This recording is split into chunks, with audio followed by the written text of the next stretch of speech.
15 love.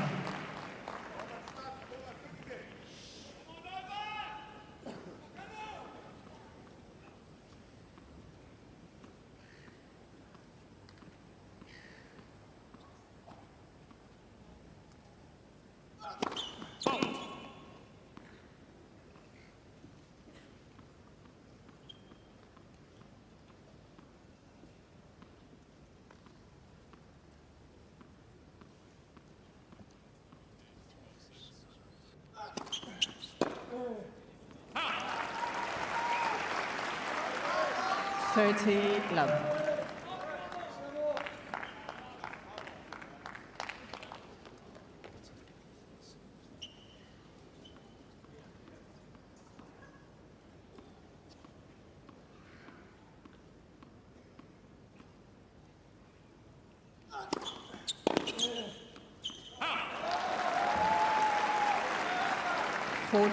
Love. Straight up to speed here, Djokovic with some good, accurate first serves.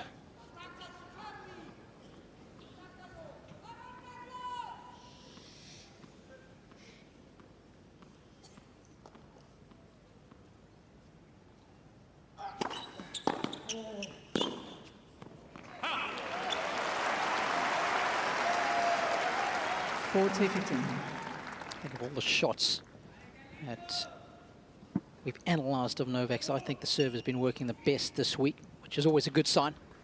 So often lays the foundation for players.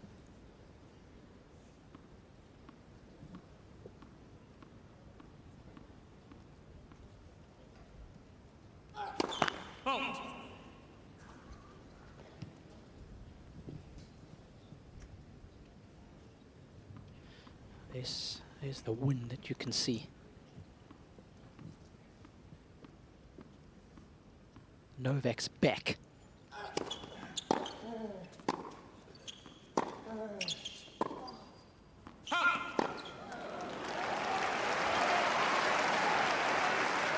There's no doubt the serve for Djokovic is what's played a significant role in the longevity he's had, his ability to manage matches. He showed it in the previous two rounds, two dangerous Czech opponents in Mahac and Lehečka. Once he gets ahead, just keeps the scoreboard ticking with good accurate serving, minimizes the pressure that he faces on his own serve.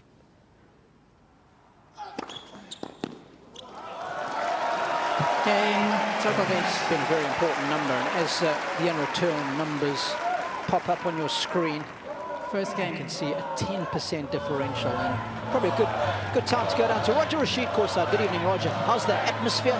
How are the conditions? Yeah, good evening. Electric atmosphere, huge anticipation, a heavyweight fight. The conditions, well, it's blowing, as you said, from Alcaraz's end, and it's really picked up through the night. Very heavy gusts come into that from that side, and they go deep into the backhand corner of Novak as well. That is a tough end to manage. Alcaraz has his strength when he's up that end to power through it. Please. Thank you. Novak will have the luxury of being able to swing freely, knowing that it'll be hard to hit the ball deep, but this is going to be a tricky night on the tennis court, boys, because it's very blustery. We haven't seen this breeze so far at the Australian Open. Thanks, Rog. Carlos Alcaraz to serve.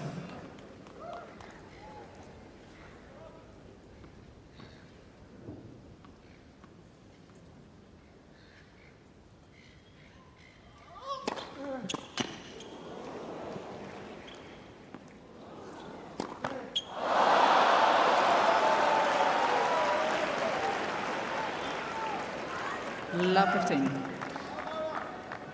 Well, straight away, Djokovic reminds us of his ability to make opponents play that one extra shot.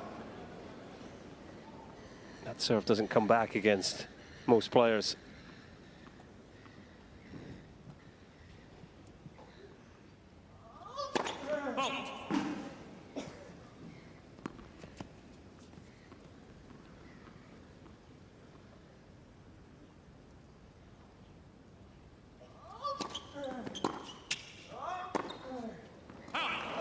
The hardest part about this is for Alcaraz is the ball as it's coming towards you, it's dying in speed. And so you need to be meeting that and matching it. We've seen that now on 2 occasions. He hasn't been able to deal with the ball pulling up so significantly. Yeah, and in the wind, when it's breezy, you know, footwork is at a premium. And at the start of a match like this, if there's any kind of nerves, sometimes it's the footwork that suffers. Maybe just impacting Alcaraz, those 2 missed forehands. Let for service. I see a lot of communication between Juan Carlos Ferrero and his charge.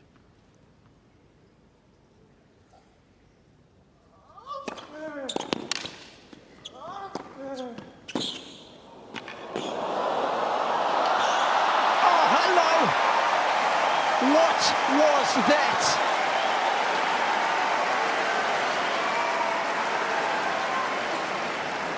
Well, it's the first 15 point 13. in what could turn into a very long highlight reel. That is a ridiculous volley from Carlos Alcaraz. And not even Novak Djokovic could track it down.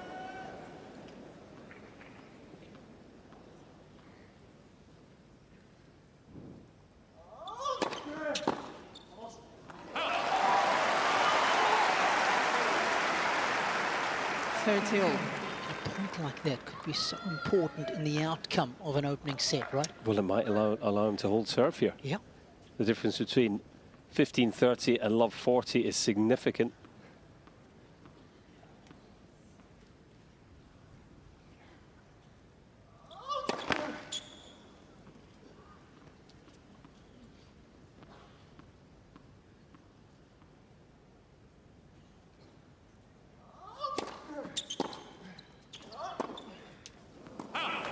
Downwind again, getting the spin control right. Of course, he's been tinkering with the serve. 30-14. He's also been just fine-tuning as much as he can. He wants to make that shot a little better. What changes do you see from 2024, Cole?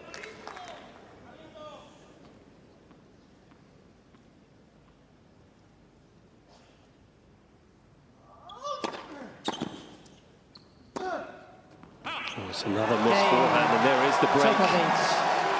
So it's a slightly slow start from Alcaraz. Maybe just the breeze, the conditions getting the better of him. Well, with regards to the Alcaraz serve, you know, why has he made changes? First of all, looking for more consistency, looking for more accuracy. And he's aiming to achieve that with a more sort of relaxed, fluid motion. A little bit more load into the right leg, but also a longer sort of motion with the racket to take away the pause that was there in the serve. Looked okay there, but it was the forehand that cost him the game. Please.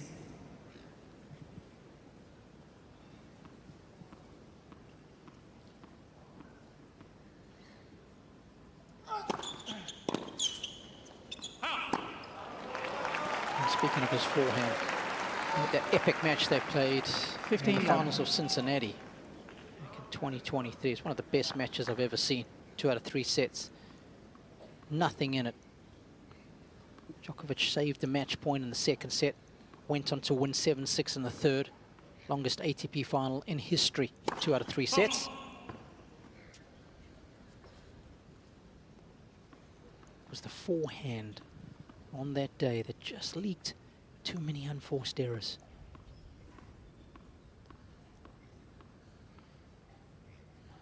And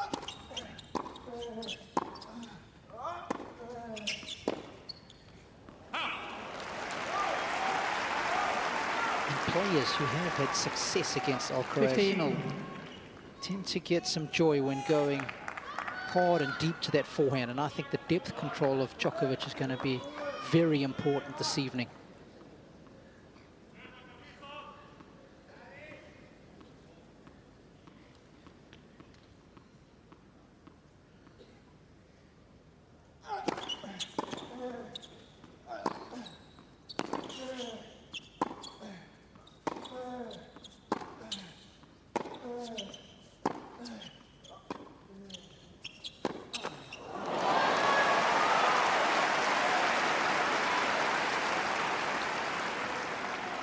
15-30.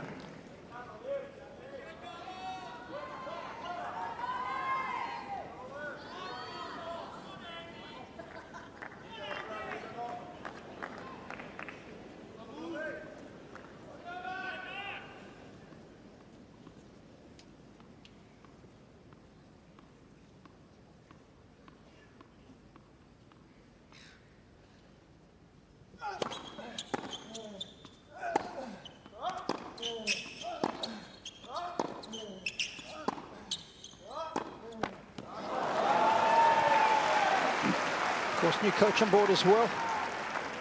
Your good friend Colin, 30. Andy Murray, brought into the fray. And brought into the fray for exactly this type of match. To try and help Djokovic, to try and give him an edge to beat Alcaraz, to beat Sinner, to win his 25th Grand Slam title.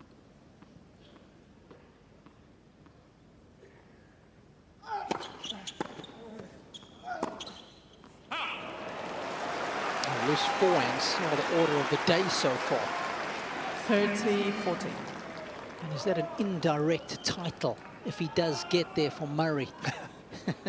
Given that he came unstuck here on 5 occasions, 4 of them to Novak.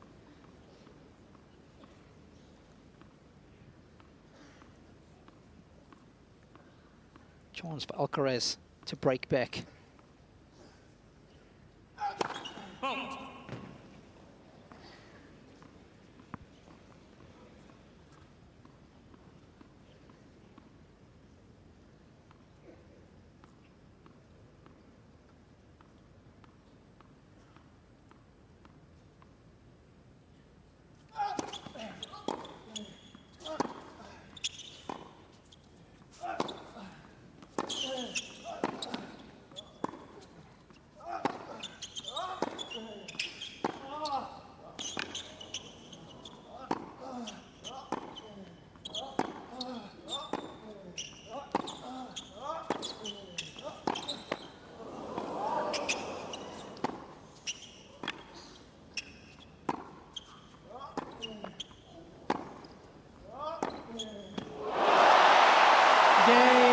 It's mesmerizing. Big time play on a big time point from Alcaraz to get back on track. Djokovic leads by 2 games to 1. Look at this smile. That's why we love this guy so much. He plays tennis with real passion and joy. And of course, that's the first time he's had joy against the against the Djokovic serve, and we'll explain why when we come out the break. It's the first long point of the night, wasn't it, Robbie? And it'll be interesting to see who can win the majority of these this evening. Alcaraz was just biding his time the players, please. Thank you. before eventually pulling the trigger on a magnificent backhand. Frozen rope of a backhand.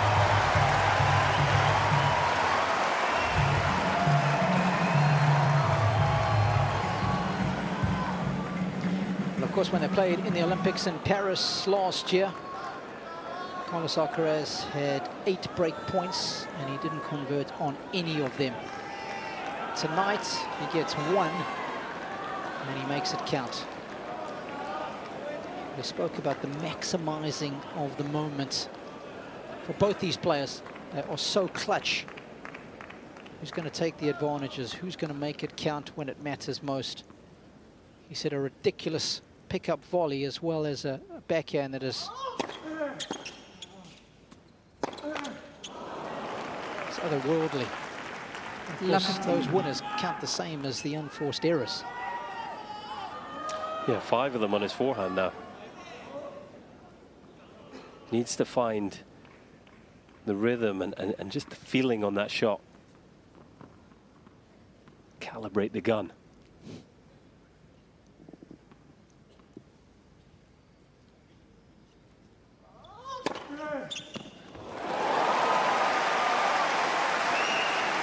15-all. Here's a look at the serve. Look at the way the racket goes down. It used to come up a lot quicker. And the fact that it goes down makes it a longer motion, and the pause is pretty much gone now.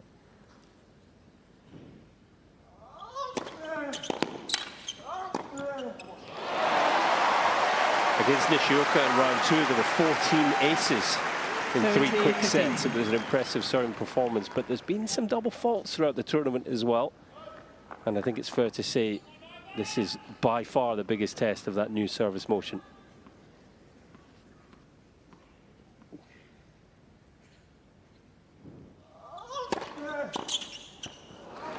This was just the 4th time that he'd been broken in the tournament. 40-15. For Alcaraz coming into this match, it saved 7 of the 10 break points that he had saved. Excuse me, that he had faced.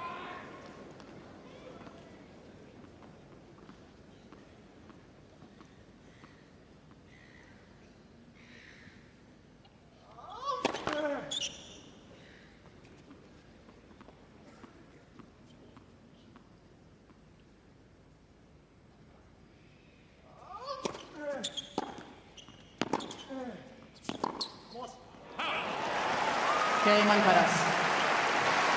Boys, the one big thing for me in this match is, you talked about the serve, but also Alcaraz's patience through the rally. We know he burns a few balls, gives a few freebies, because he loves the creativity of the tennis court. He wants to paint such a creative picture. I know that they've been doing some work, the Alcaraz camp, in actually keeping more balls in play with flight and bounce and picking your right moment, and that will go a long way in this match as well, to not give those free points. That's a good point, but Rog. keep the creativity of your mind as well. That's a hard balance.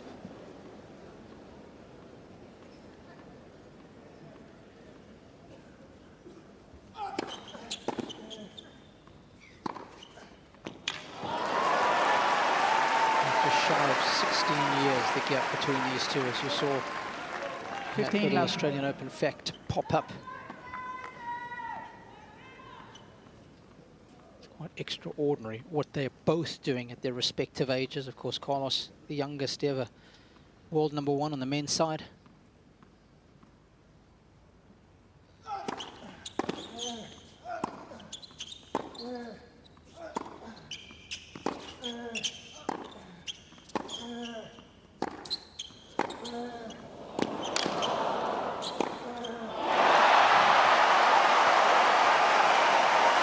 Unvarnished that time off the forehand. Well, I think it's fair to say he has found the timing. Combination of the 2 forehands here, and look at the speed of that winner, 164 kilometers an hour. Everything into the ball. Doesn't get much better than that. Boys, that was against a heavy wind, by the way.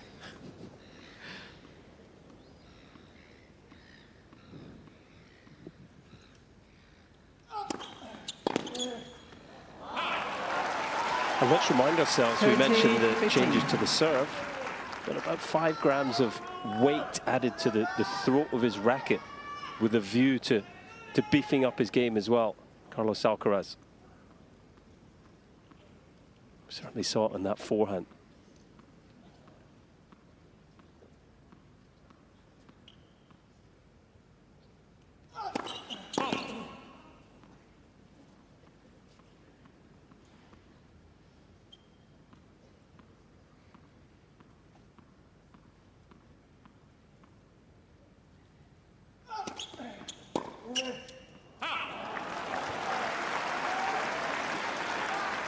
Unfortunately, there's no bonus points in our sport, so that spectacular forehand down the line, it's not a 3-pointer.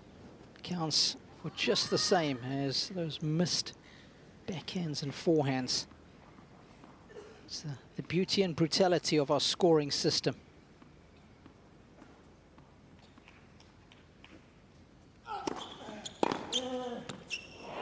That's a beauty. 40-30. Of course, Roger, he became the world youngest #1, taken over from your good friend, didn't he? He broke his record. Leighton Hewitt, South Australian, of course, someone who Roger coached and mentored for many years.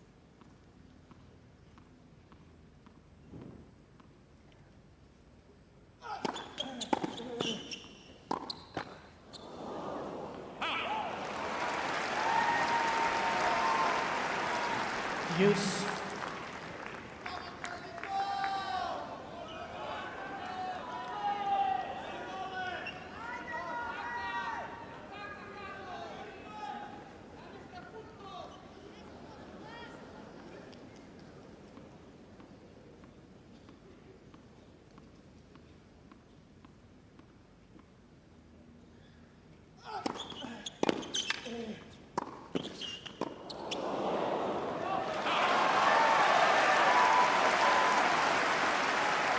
Well, that's what Djokovic is about. You know, there'll be some eye-catching moments from him, for sure, but just the tennis IQ. Smart decision to go back in behind Alcaraz, who we know is so quick to cover the open court. Just catching him off balance there.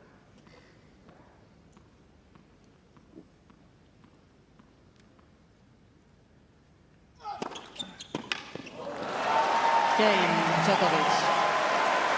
Deadly accurate. Yelena's happy. So are the fans. 3-2. Good contest so far.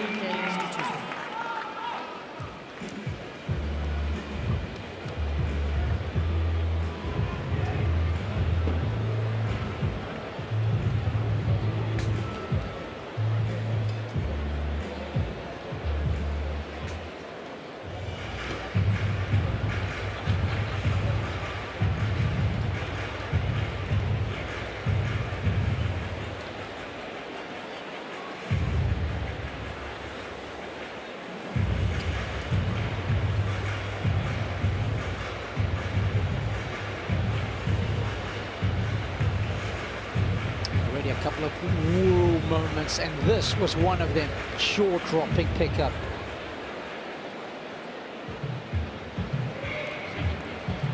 Time. It's a great freeze frame. You can see how far he makes contact in front of the body on that return.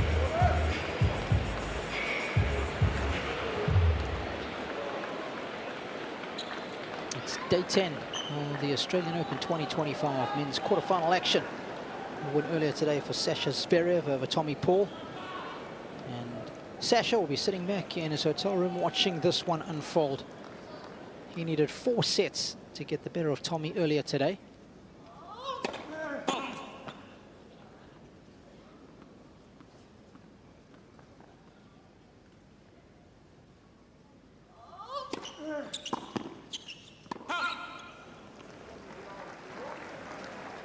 Love.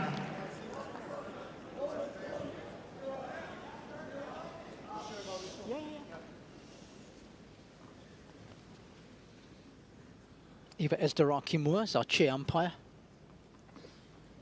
One of the most experienced in the business.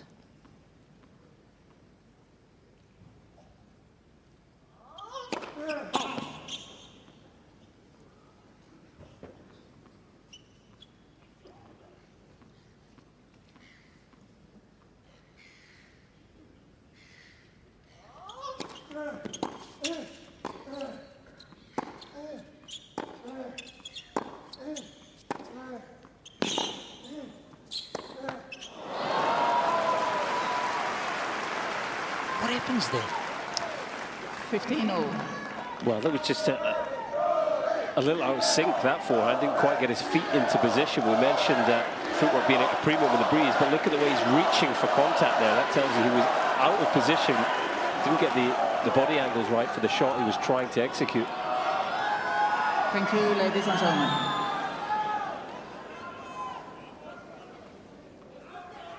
Please.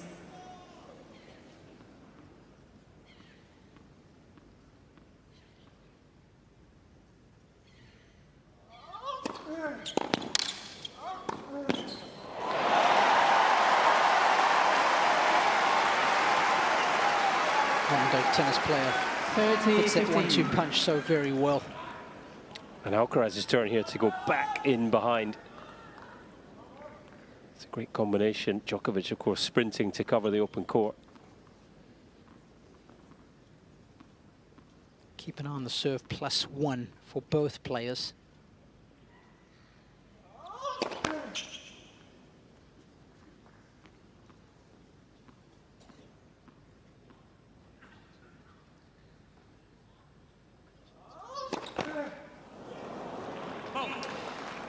I'm interested to see 30 all. not just how the Alcaraz first serve performs tonight, but the second. Yes. You know, it's cooler at night. And for me, maybe Roger can give us a bit more of an insight, but it's not going to jump as much. He's got more of a sort of kick second, and it's not going to jump. It's not going to get up on Djokovic. So maybe a chance for the great man to step in and attack.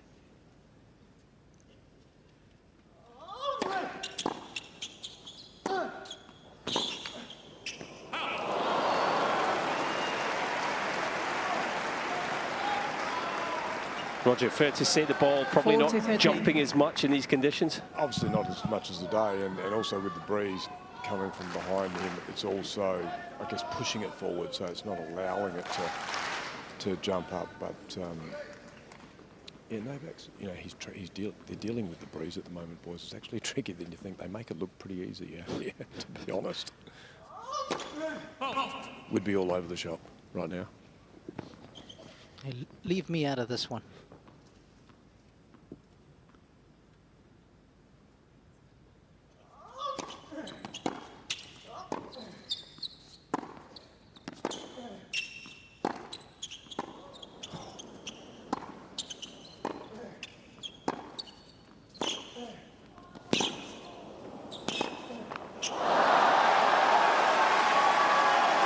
I look as if Djokovic had missed long.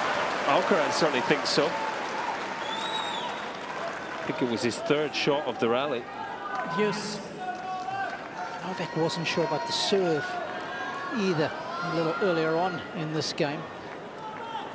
But it was the case there, wasn't it? Second serve, Djokovic stepping in and on top of the point from the get-go. It's now 2 from 6 second serve points won so far for Alcaraz. Excuse me, 2 from 7.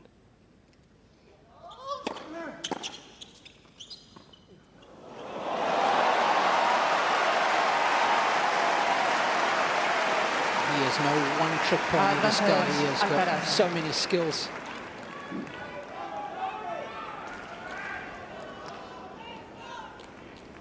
One of the best drop shots of the forehand side.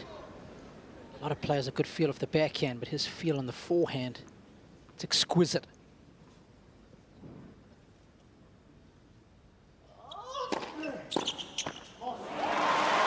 Cain, Alcaraz. Well, he didn't invent the drop shot, did he? But he's the current owner of it. We'll see plenty of those 3 tonight, I'm games. sure. Yeah, just to back up what you were saying about the second serve points won tonight. And Djokovic won that deciding set in Cincinnati in that epic final. And I use that because that was the conditions probably the most similar to what we're experiencing this evening. In the deciding set, Alcaraz only won 39% of the points behind his second serve, and it Sit cost quickly him. behind the players, please. Thank you. Big drop off from the previous 2 sets where he was in the 50s.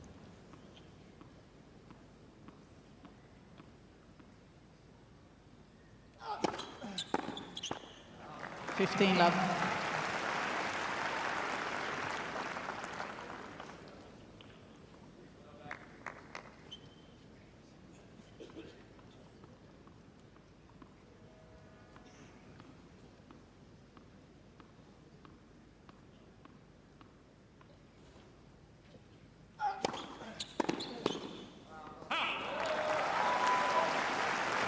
$30 love. Andy Murray played Alcaraz a couple of times, both in 2021. Won one, lost one. In fact, one Carlos Ferrero. He's played Murray and Djokovic. There's a myriad of head-to-heads out here on the court.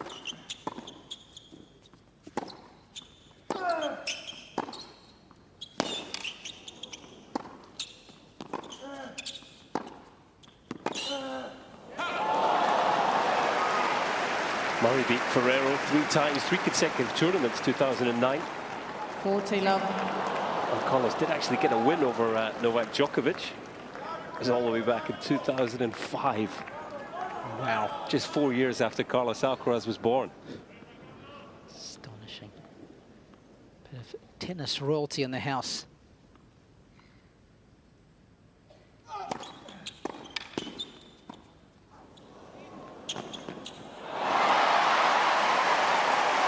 Well, he's one of these guys that possesses what I call nuclear athleticism.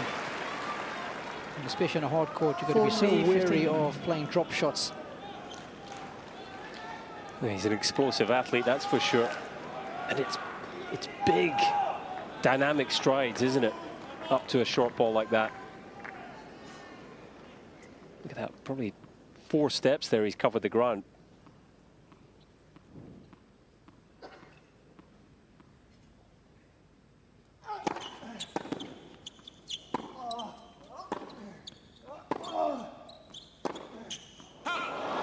Cain, Djokovic. New balls, please. Novak with a steady hold to lead 4-3 first set. Djokovic leads by 4 games to 3.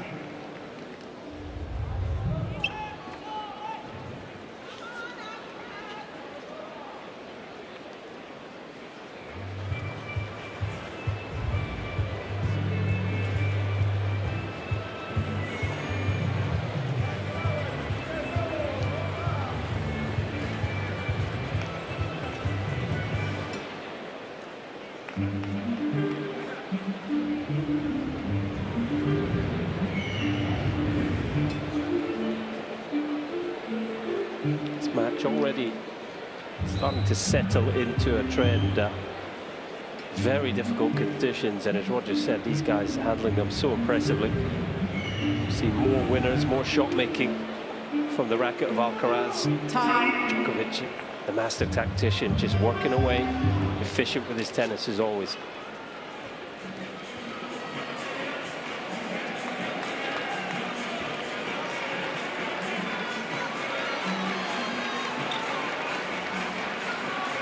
It's one of the reasons why playing outdoor tennis is so encouraged.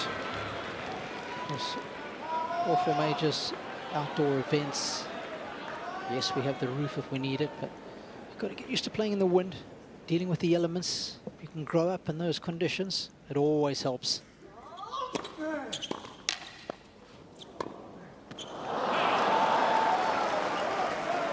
I think we just saw the big difference so far for me at the moment. Novak's able to get balls back off the return, and Carlos hasn't yet found his returning rhythm.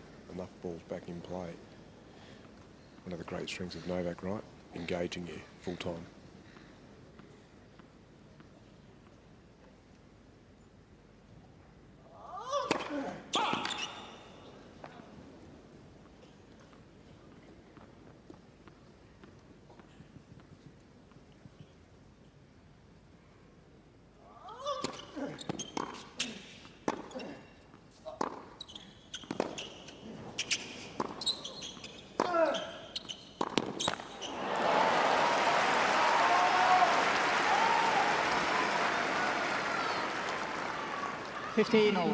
Just to your point, Novak just getting caught out here, anticipating the wrong way. To your point, Rog, 40% of Djokovic's first serves have been unreturned. For Alcaraz, it's just 26.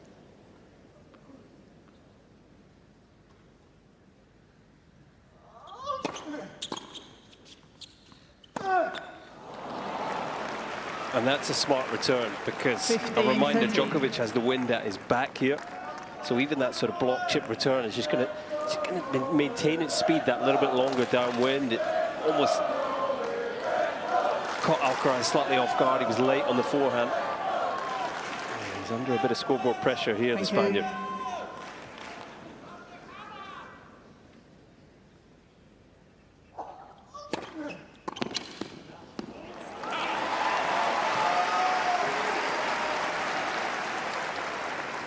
When he won the US Open, for the first time he became world #1, how much he was serving and volleying. He was using that heavy kicker a lot in New York.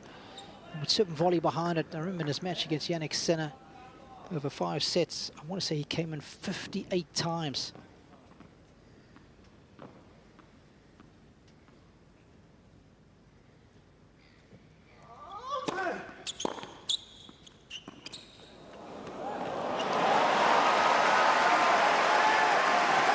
He was so good at bringing that forehand or the drop shot into play after the first serve. 40-30.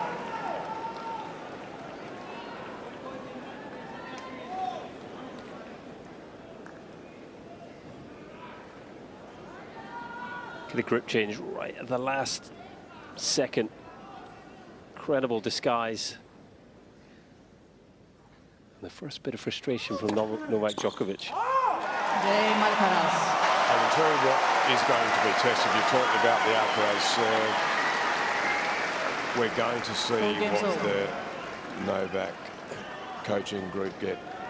With Andy as well, this is going to be his legitimate first test when there's a heightened level of anxiety throughout the course of the match at certain stages, and how their interaction plays out. I think that's quite an interesting watch.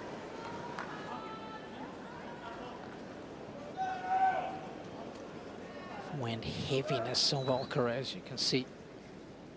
He's got a bit more on his than what Novak has. I think he's going to enjoy playing into the wind, given how hard he likes to hit the ball.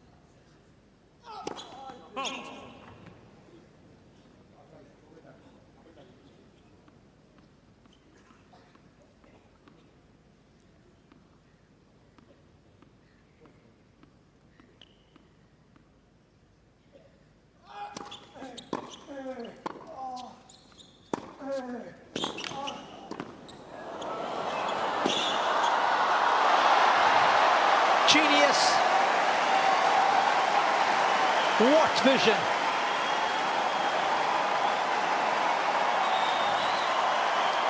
What vision, but what movement as well.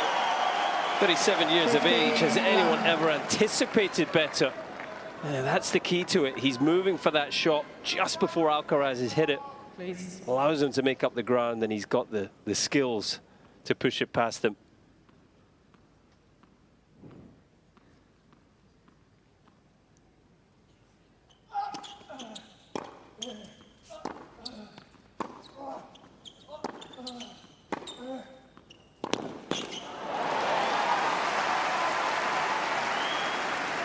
Robbie, you were spot on when you said Alcaraz will love these conditions up the other end because of his strength and natural power.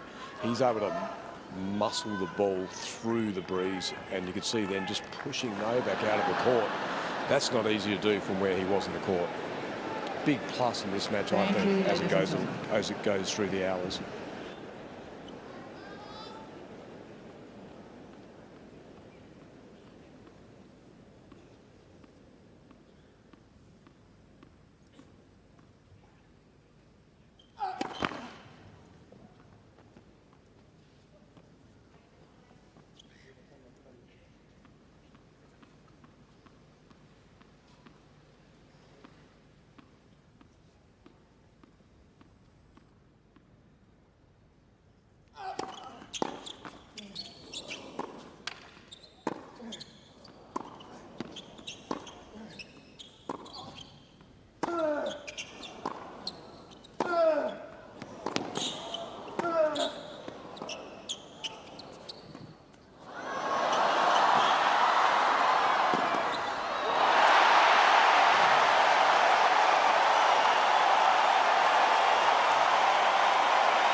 Alchemy of Alcaraz on full display.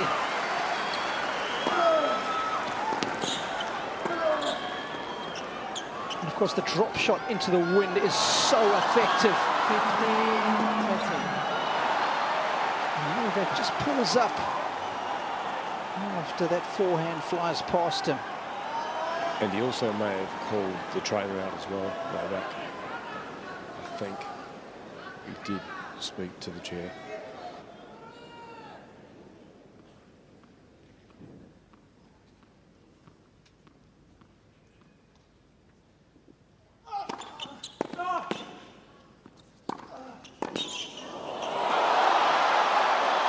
Now he's missed it.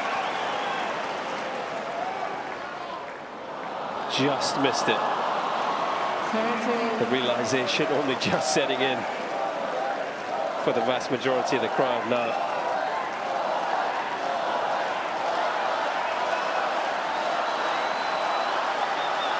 Some nice support in here for Djokovic. Thank you.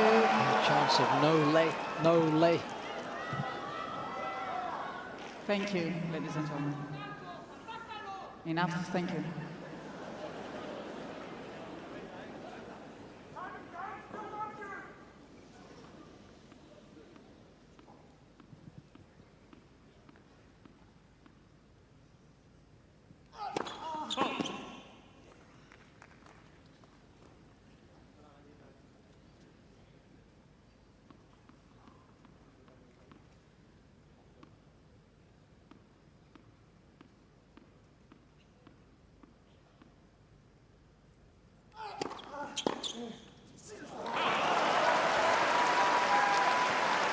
Well, I think he's annoyed because he'll have expected that. You know, the homework is done. They know Djokovic likes that faster second serve to the forehand in the bigger moments. And he was trying to move in. We've seen him really attacking second serves, taking them early this tournament, Alcaraz. Just slightly mishit the forehand there.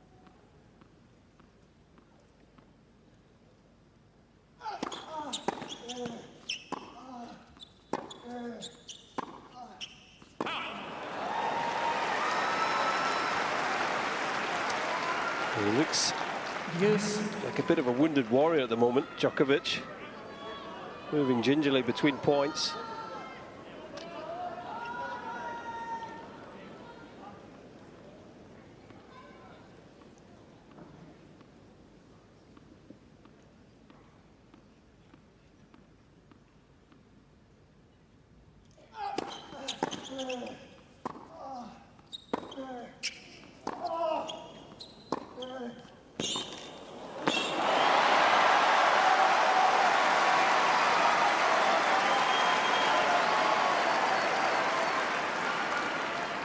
Advantage, Alcaraz.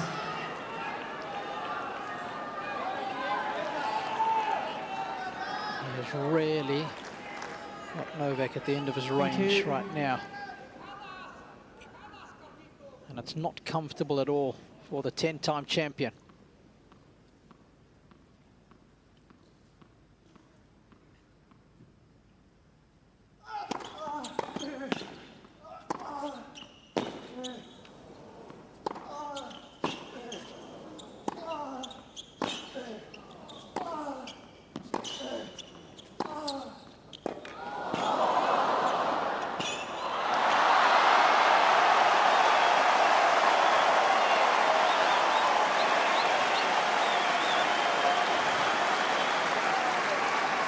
Patient, persistent, and a bit of perfection with a backhand.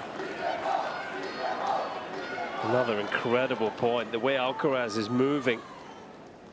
But the quality from Djokovic, again, back in behind doing the trick. Not even Alcaraz could touch that one. You could see how much he brushed up the back. The short, abbreviated swing to impart the spin on the backhand. And that one got Andy Murray on his feet.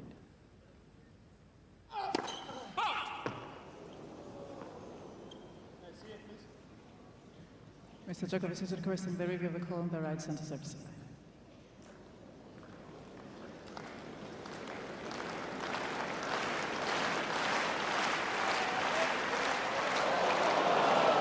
Perhaps a means of buying himself just a little bit of time after that lowest point.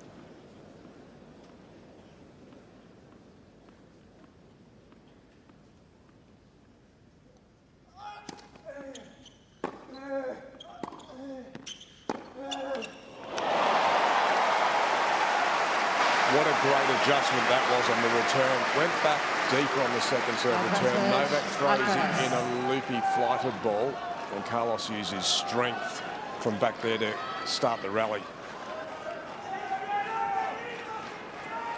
It's better than most, that backhand. That's another body blow for Djokovic. Having to face another break point.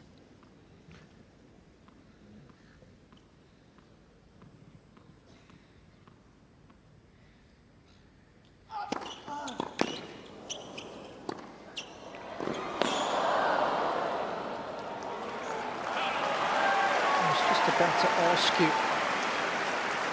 Whether you like that tactics of Alcaraz standing deep to return the second serve or not. I like the variety. I like both. I like showing Djokovic different looks and almost trying to attract different types of second serves out of him rather than letting him dictate to you as the returner. And of course, we know Alcaraz has the skill set to do both. Not all players do, not many do.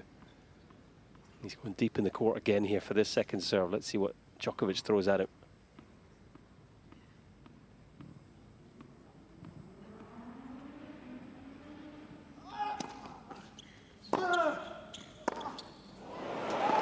And when you return from that deep, what is the skill set required? You've got to be able to generate a lot of pace and height and therefore depth on the return to push the server back, then move up the court and look to take control. And there's no doubt Alcaraz possesses that. I almost don't like it when he comes in. I don't like that aggressive stance because I think that quick second serve of Novak's is so effective. He's already caught Alcaraz out a couple of times. You just take that option off the table.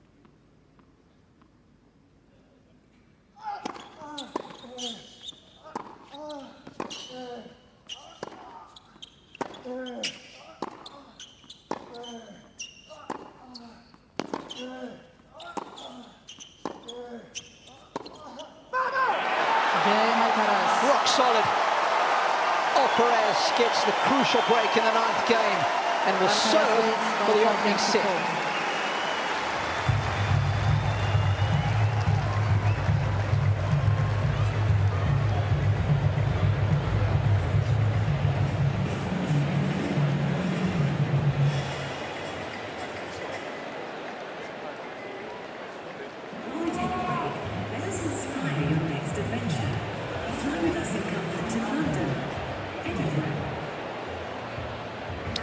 Like it's going to be an off-court medical timeout for Novak. I think he was just pointing to his adductor area, groin.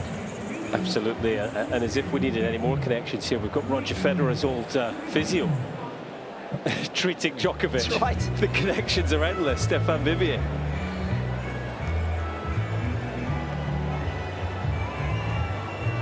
Brilliant tennis from Alcaraz. Djokovic hurting, but it's the tennis from Alcaraz that's got him in front.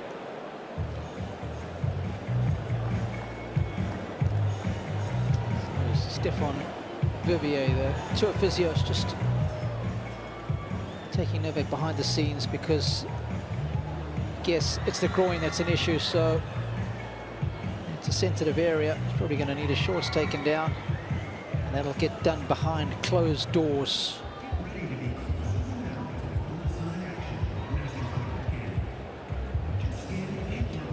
That constant jarring, the false slides and the splits. And he's had some intense matches. He lost the set to Basavaredi, he lost the set to Faria, but you know, Alcaraz is consistently taking him outside the comfort zone. He's pushing him to the very limits, you know, physically into the corners, and maybe he's just feeling something here, Djokovic. Let's hope that he can find some comfort physically, and it's not going to hamper him in this matchup. He's going to need to be at his very best in terms of his movement. Because this guy will stretch you to every fiber of your being.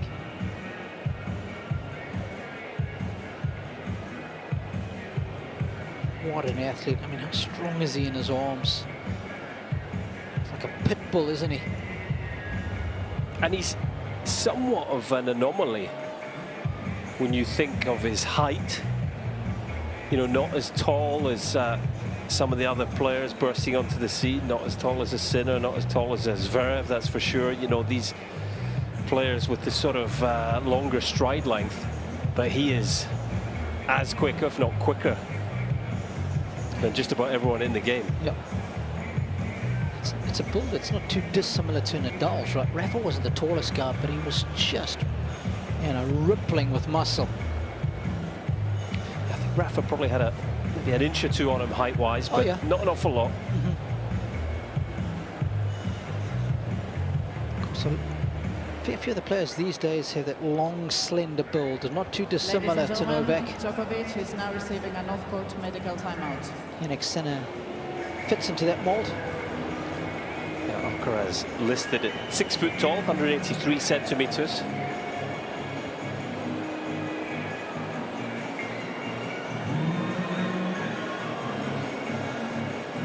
Just a reminder that Djokovic giving away 15 years and 349 days tonight in this matchup.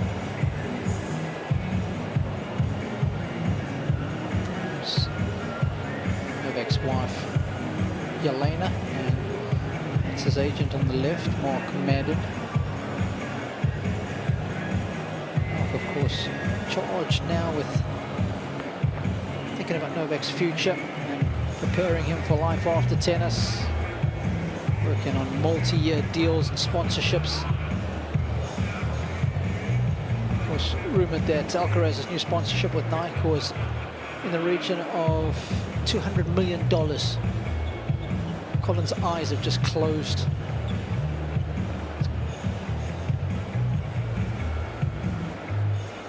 It's a pretty good bet, though. He's played in 4 major finals and he's won 4. Well, he's a global superstar, isn't he, that transcends the sport of tennis. Not just because of the way he could play the sport, but the way he carries himself, his personality, his charisma. We've already seen him, the smile that he plays with, even in a match of this magnitude. And of course, the big brands love that. A penny for Andy Murray's thoughts at this stage must be, well, just hoping as much as anything that Djokovic can find some physical comfort and be able to compete the way he wants to here.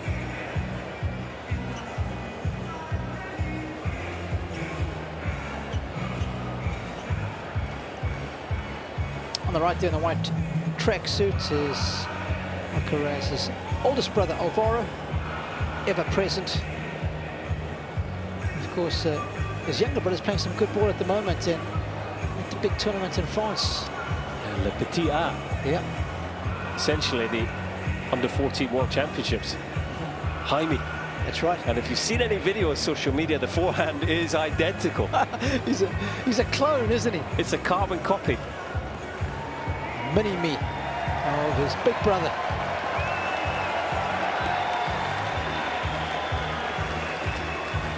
You can see that left thigh is taped now, strapped up. Just saw a slither of white underneath it. Time.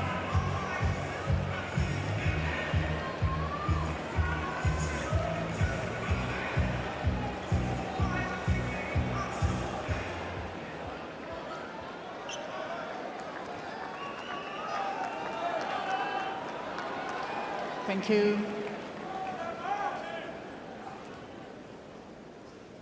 Serving for the opening set.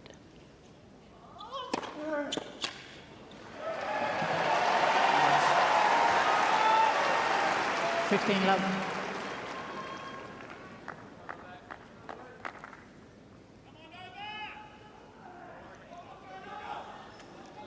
Alcaraz has made a very healthy 69% of his first serves.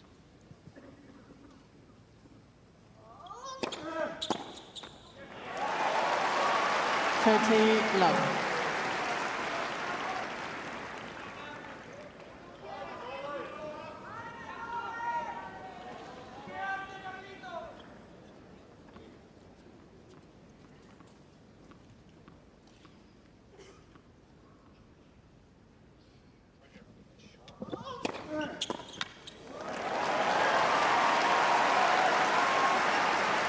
Love. Yeah, the work on the serve in the off-season, working in this opening set, certainly in terms of the consistency, the percentage, as you say, Robbie.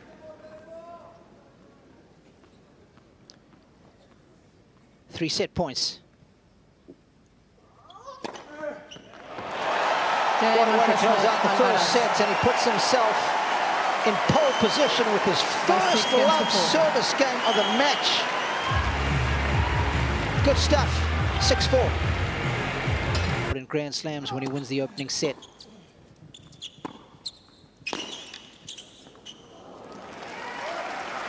And of course the trigger question for this game is 15 Who love. is the one? That's what we want to know. When Alcaraz wins the first set at a major, he has 55-1 in his career.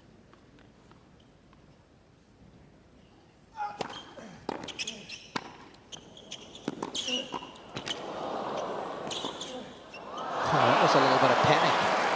It's unusual for Alcaraz. 30 love.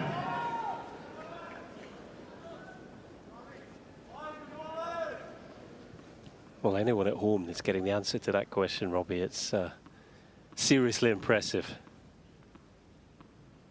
No kidding. Let for service. 2021 here in Melbourne. Second round. We'll wait 2 more points.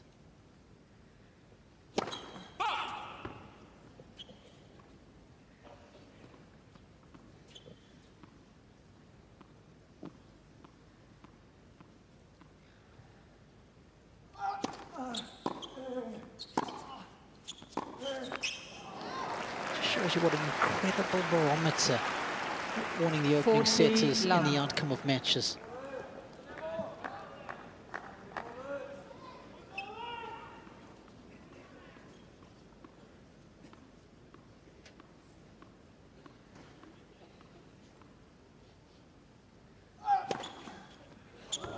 Cain Djokovic. That's a good hold from Novak in the end. And before you tell the answer, just to game, highlight second set. the importance of winning the opening set for somebody like Alcaraz. And if he loses the opening set, he's 9-10. Huge difference, right? Versus 55-1. And the one is? A sweet Yep. brothers. Yes.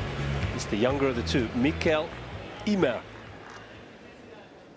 who was 95 in the world at the time. Alcaraz was 141. He'd come through qualifying. And qualifying, of course, that year taking place in Doha because of the COVID pandemic. 15 love. But I think the first set so often just shows, you know, well, who's playing the better tennis, whose game sort of matches up better a bit against the opponent. But then also, of course, at a best of 5, you know, look at the probabilities here. Alcaraz now has 2 sets to win, Djokovic 3. And you would think, certainly all the talk prior to this match was the longer it goes, the more it favours Alcaraz. So there's no doubt he's in a very strong position here. And we may well see Djokovic start to look for more of that, stepping in, attacking, looking to shorten points. So you could theoretically argue that after an hour of tennis, Djokovic has got nothing to show for all his effort. He's still got to win 3 sets.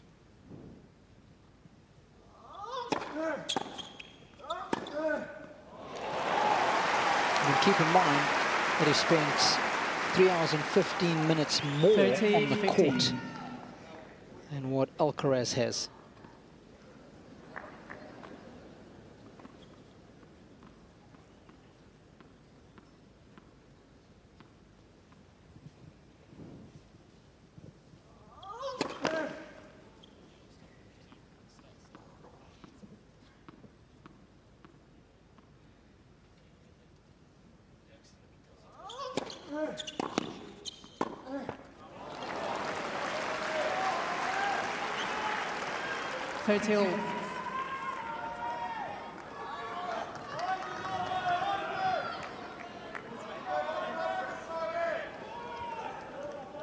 It's not easy to find this guy's backhand on a return. He's so good at dancing around it and using his forehand with the first shot.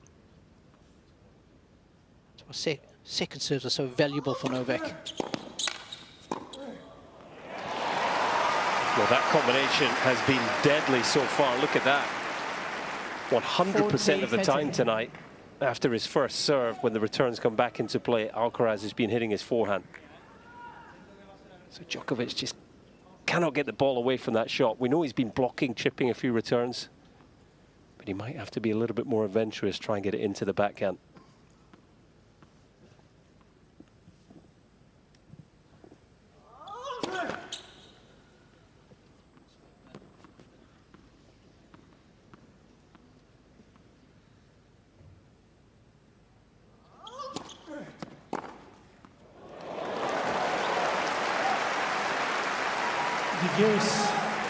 Certainly coming after the second serve in this game. I think we've got to remind ourselves, we've seen Novak with some body issues right throughout the course of his 10 wins here, and he's still been able to find ways of winning, hasn't he? So he's very durable in these situations. Good point.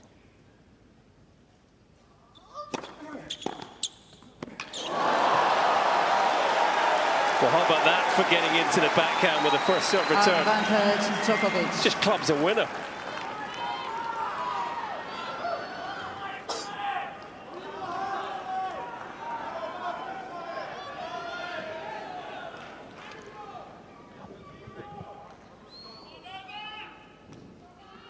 Alcaraz hasn't faced a break point since second game of the match.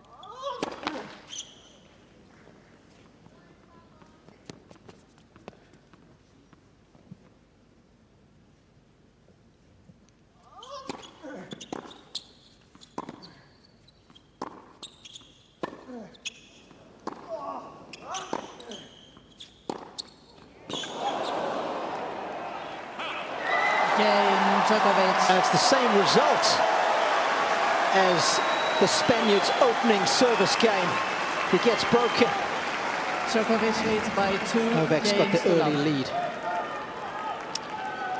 An adjustment already from Djokovic. The pain he's feeling in his leg, forcing him to play bigger, more attacking tennis, and it did the trick there. Thank you.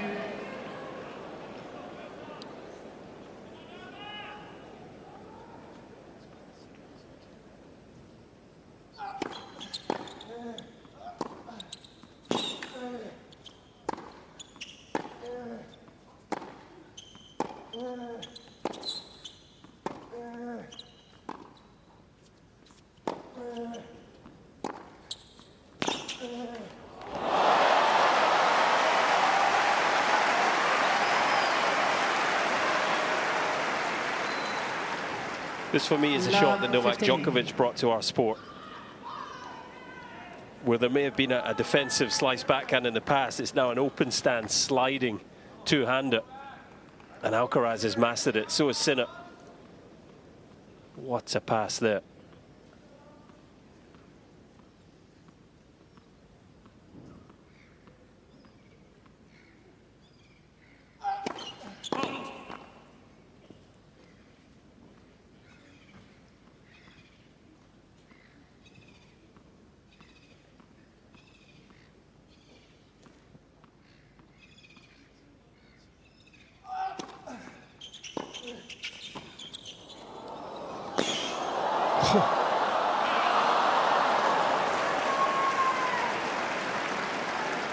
Well, you talk about tennis intelligence.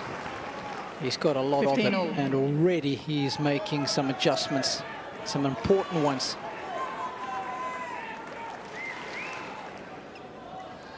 I want to say that's the first serve and volley we've seen on a second serve.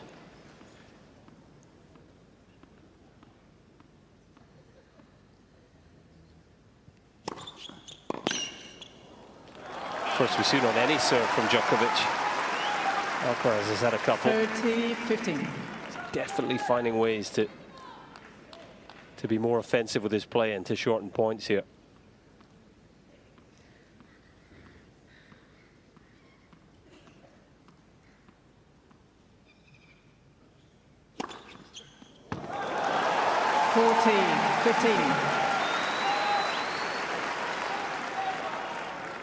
Another serve that seared the line. Thank you.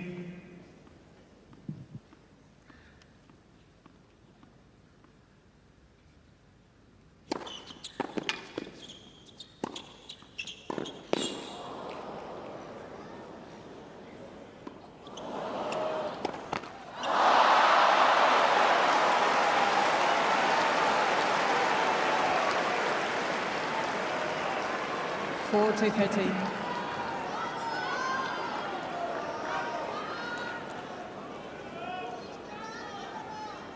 Thank you, ladies and Feels gentlemen. like a serve, but you're Stop when the players are ready to serve. Thank you. so deep in the court, the ball's actually got a lot further to carry. Often see players hit that one in the net.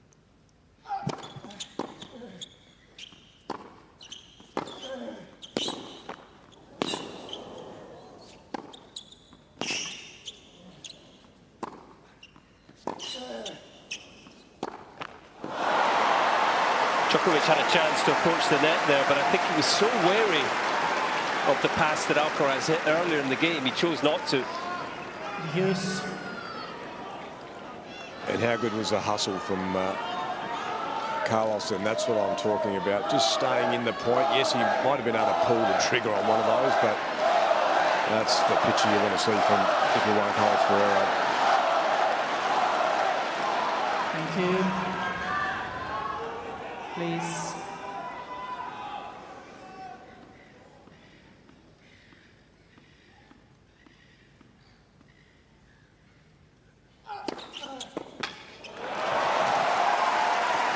Advantage, Djokovic.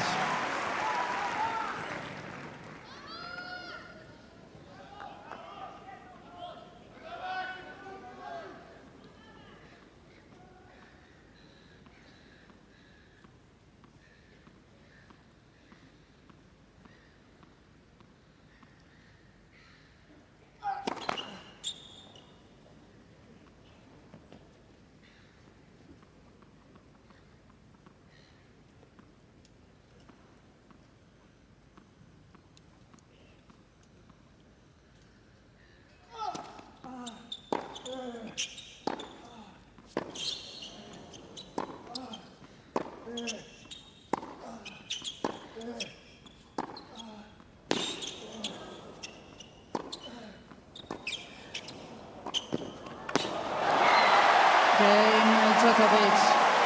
It's a lovely foray forward. Stefan's happy. He likes that four-court activity. 3-zip for Djokovic. Djokovic leads by 3 games to love.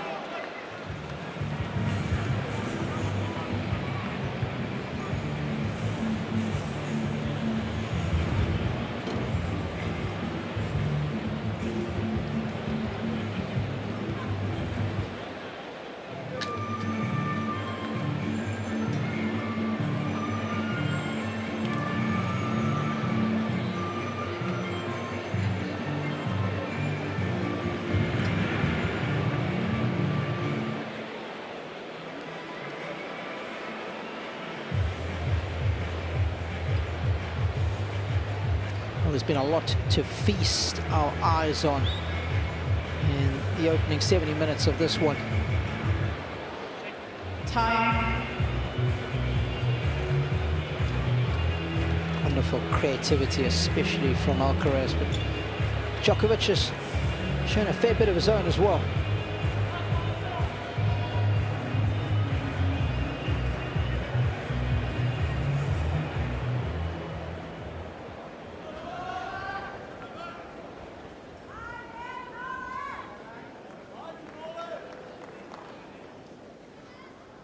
Of 3.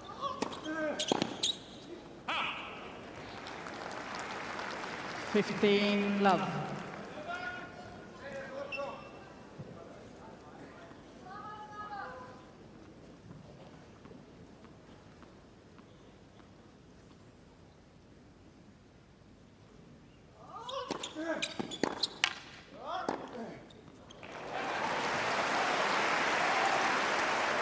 We saw Jannik Sinner in a world of hurt against Holger Rune. What a match that was yesterday. How he came through. Holger had an opportunity to put him away. Yeah, he was struggling, wasn't he? Early in the third set, Sinner's hand quite literally shaking. He was dizzy. Wasn't feeling well at all. And just found a way to hold on to his service games and eventually start to feel better in the match. It's a survival act from the defending champion.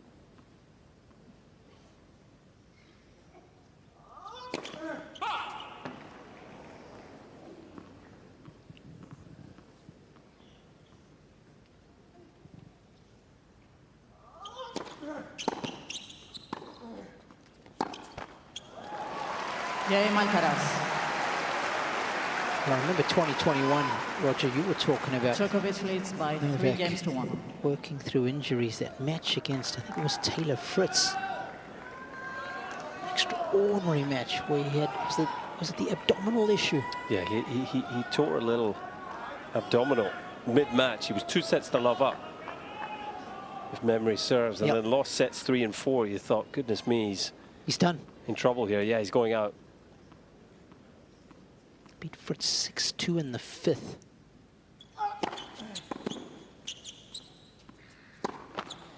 Also the match, Robbie, with the pleasure of being courtside that evening with it. The Rod Laver Arena was evacuated at midnight. That's right.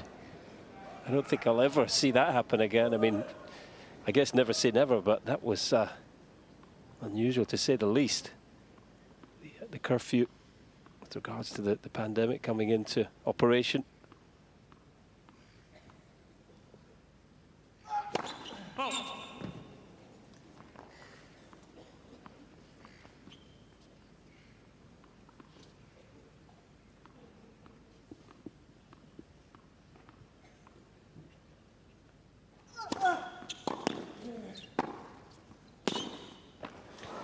He just has so many different ways of playing and of winning points in matches. You know, that's the great players do, don't they? That's why he's been able to succeed on all different surfaces, all different conditions, you know, windy, hot, cold, indoors, hard, grass, clay. Really seen him up the attacking intent in this set so far.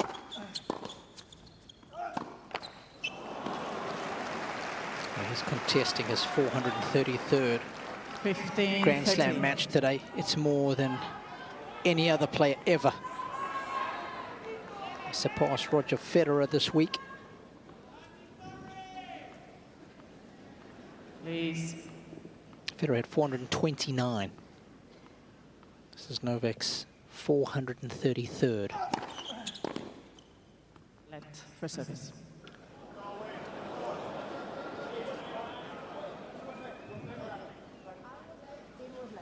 Okay, I'm not complaining about, you know, it was not enough. But I mean, but it was 5 seconds late. It's crazy. Yeah, it was delayed, but you stopped because he stopped. I know you stopped because he stopped. You stopped because he stopped. It's Alex. There's no machine this year, Robbie.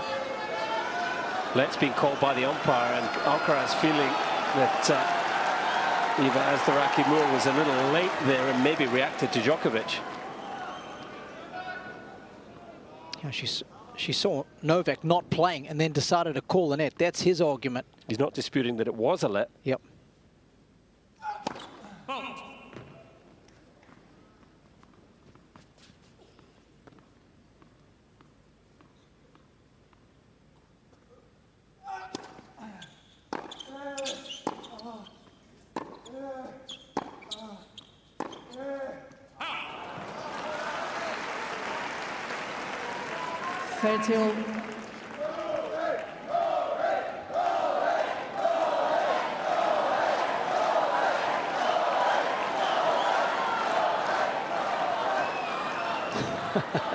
He's come well prepared, that guy.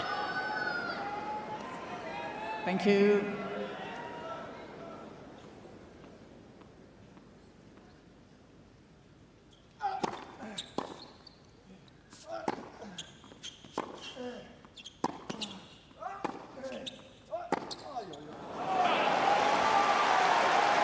Just the subtle brilliance of the chip return from Alcaraz. I love it. 30-40. For all the firepower that he possesses. It's the nuance that I find so attractive in his game.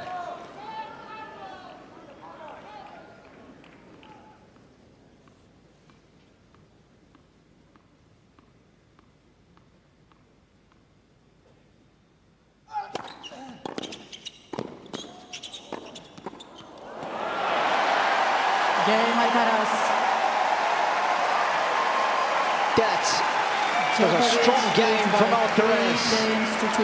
Back on serve, 3-2.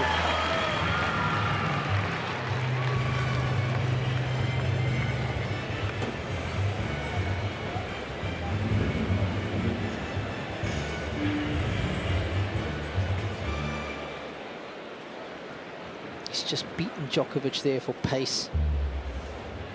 Such an intelligent pass. Straight up the middle of the court, hard. It's a decent amount of spin.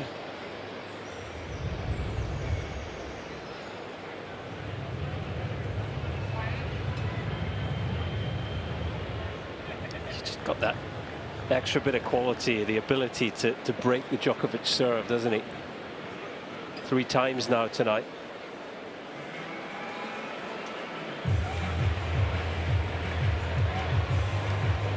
Time.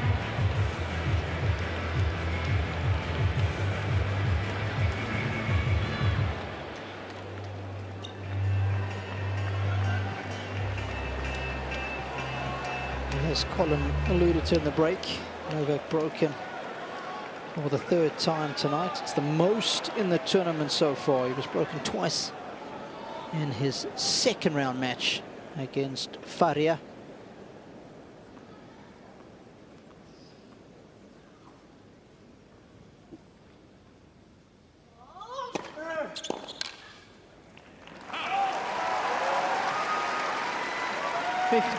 Love. Watch, how's the wind down there courtside now? Has it settled at all?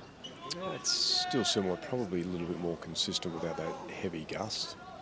I do love that first serve out wide when you're going against the breeze, because with the wind coming down towards him, it actually even drags it further wide.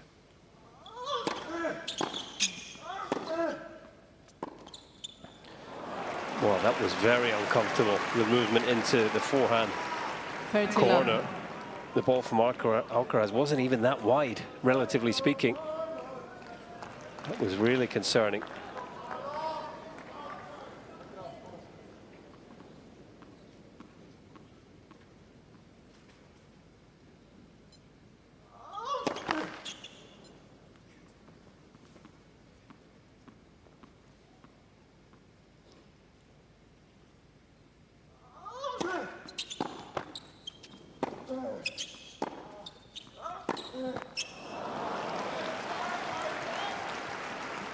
I can tell you, folks, that this is an Australian Open 2nd Tuesday night attendance record.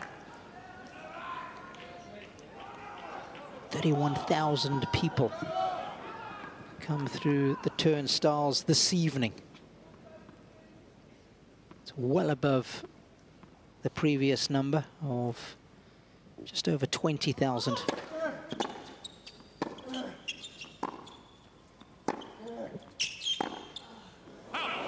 Just testimony to how popular this event's become, Colin.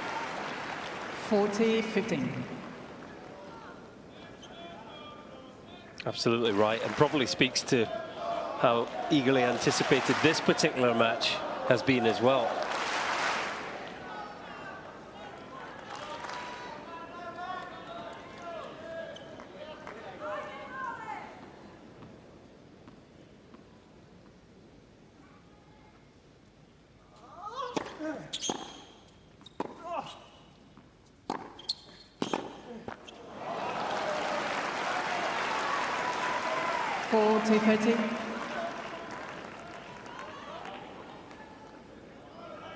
You would think with the way Djokovic is moving and feeling at the moment,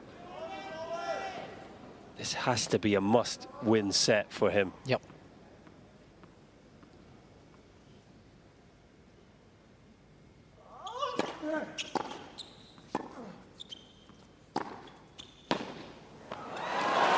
You know, it's a very risky thing to do, to rule out greatness. And yes, I guess if anyone was going to come back from 2 sets to love tonight, Djokovic would be in the discussion. But just the man he's up against, the quality of opposition, the intensity of the match. Another massive forehand there as he looks to find ways to be effective.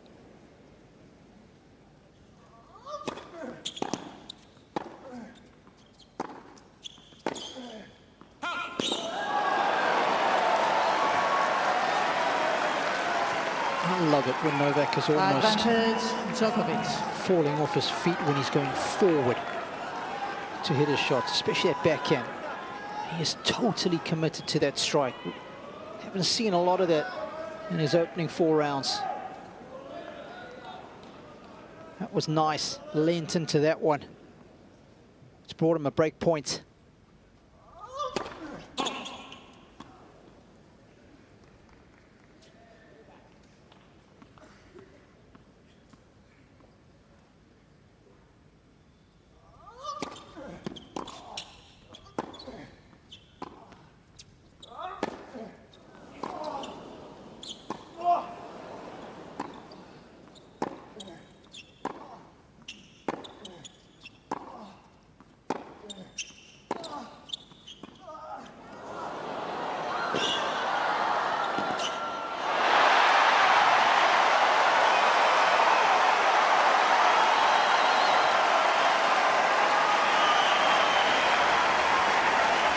Sagacious from Alcaraz yet again. Well, most players facing a break point and going for a drop shot like this, you'd say that is a bad decision, a risky play, but not this guy. He's just got that X factor, doesn't he? Complete mastery of that shot. And able to disguise the forehand and pick Djokovic off to finish the job.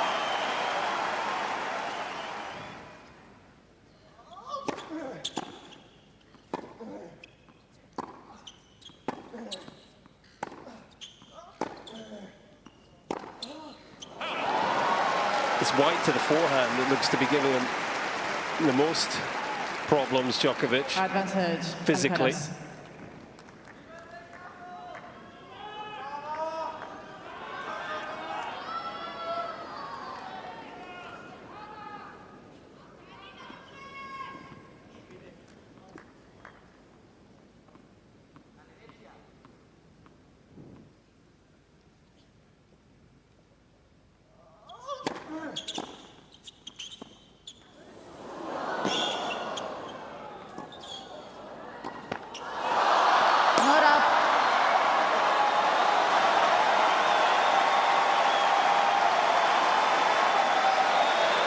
That's one of the tougher shots in the book. He got a little help from the net, but still. I can't tell you how good that was. Over the backhand wing, the backhand overhead. Just the dexterity, the control of the racket head, the strength. And yeah, I completely agree. The little net cord just helped Djokovic out enough.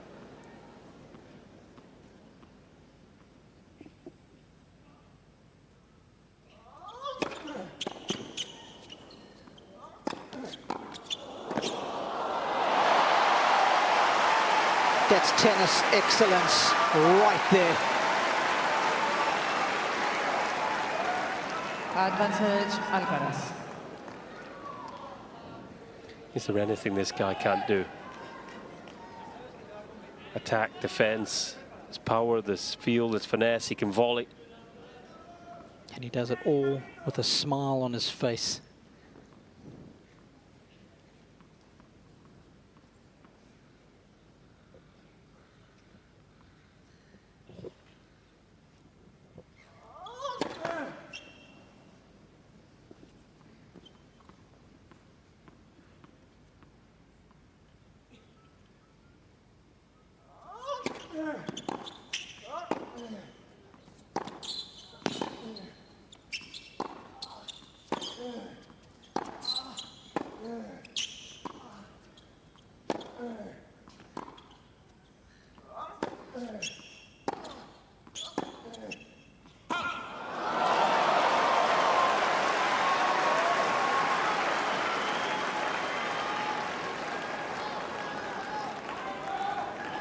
Hughes.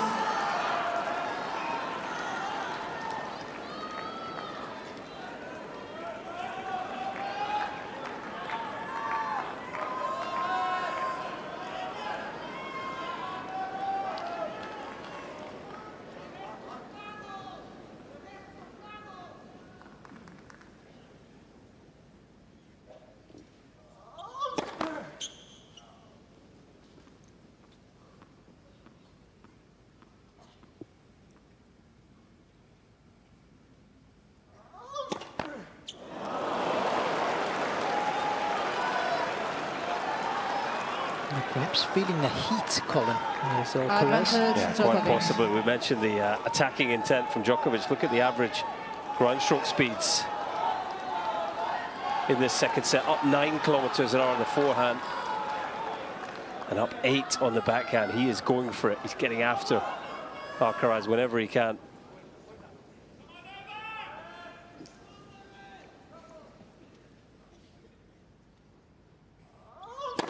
Left for service.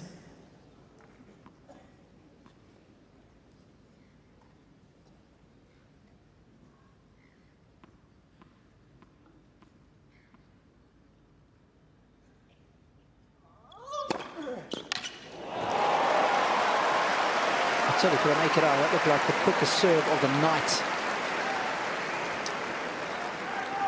Well, not quite on the speed gun, 203. But it was out wide to the ad court, wasn't it? Which sometimes doesn't quite register as quickly on the gun. 211 is the quickest he's hit. I'll tell you what, it's probably the best serve he's hit all night, considering it was to save a break point. Yeah, I don't know about you guys, but I just get the feeling that if he can level up here, it's big momentum switch in this match.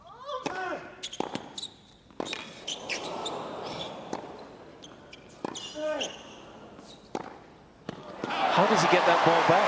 How is it possible? Off the return, look, he knows it. He knows it was special. And the fact that he touched the ball is remarkable. But it's just the most incredible defensive forehand from Alcaraz to hang in the point.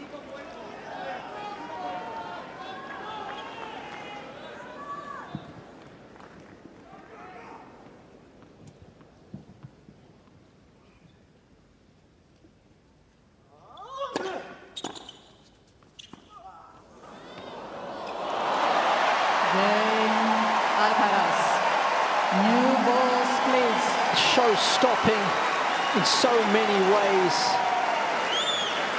The variety is mesmerizing. And we're the beneficiaries of this beautiful tennis. I'm sure Novak's not enjoying it nearly as much. He's testing out that leg, isn't he? The way he gets down with this drop shot, he's into the shot, isn't he? Breathing on that thing almost, he's so close to it. And the feel doesn't only come from the hands, it comes from the legs, doesn't it? He's playing it with his full body, the drop shot.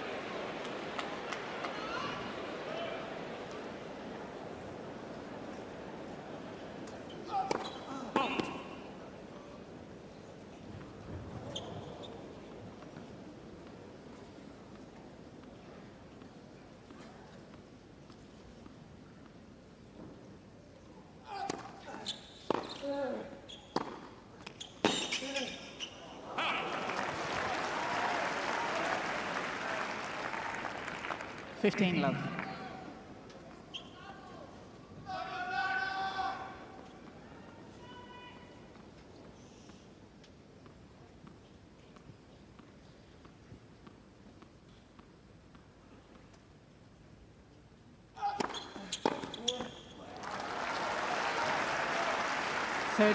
Love.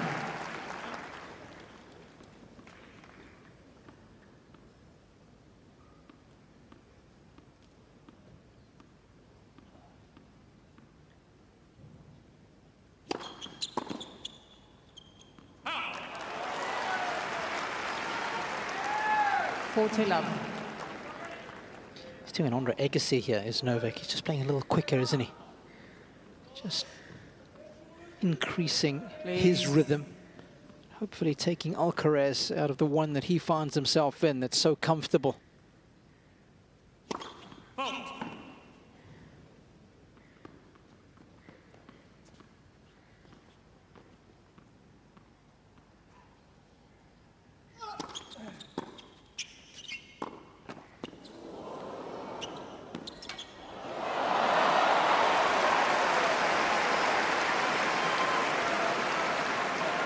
Try and change the tempo of the match. 40-15. Did you ever discuss that with any of your players? If they were playing well or not, Rog? Absolutely, Robbie. you've got to create a little bit of a different tennis identity on the court in those moments.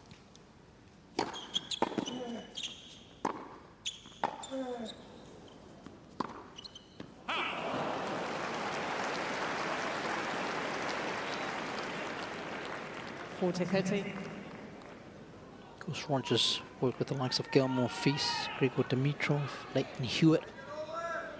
What a run by Monfils here. 38-year-old.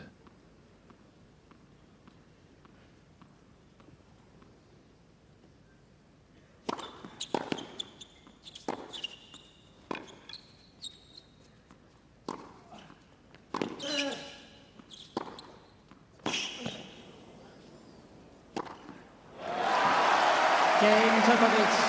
It's an important hold. Just keep his nose out in front to lead 4-3 in the second. Djokovic First set to leads by Alcaraz. 4 games to 3.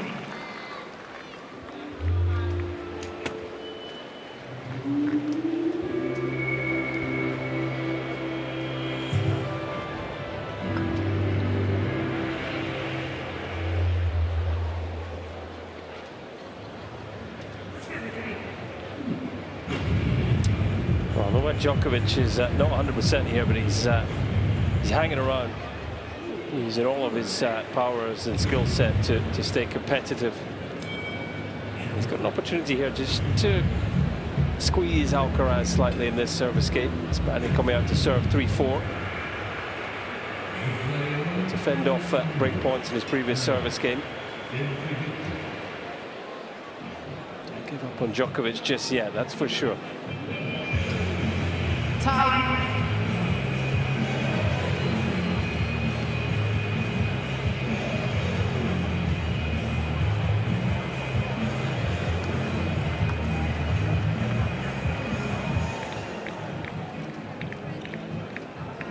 Of course, Palabadosa first up today with a major upset, taking out Coco Gauff of the USA.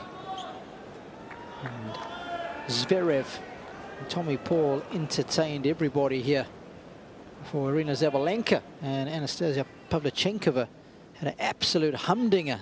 Please. Zabalenka tested to the nth degree before coming through.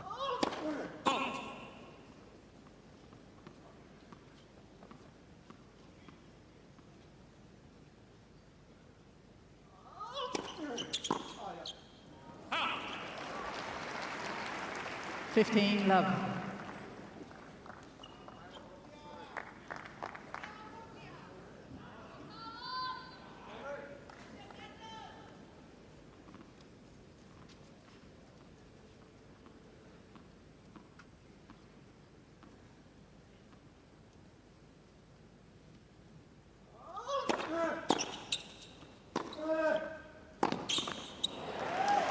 Yeah, there it is again, moving into his forehand corner and 30 love.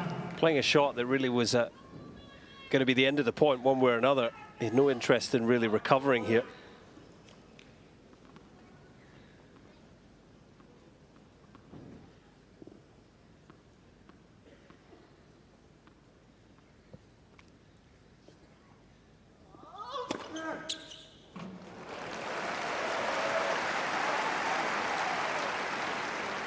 Love.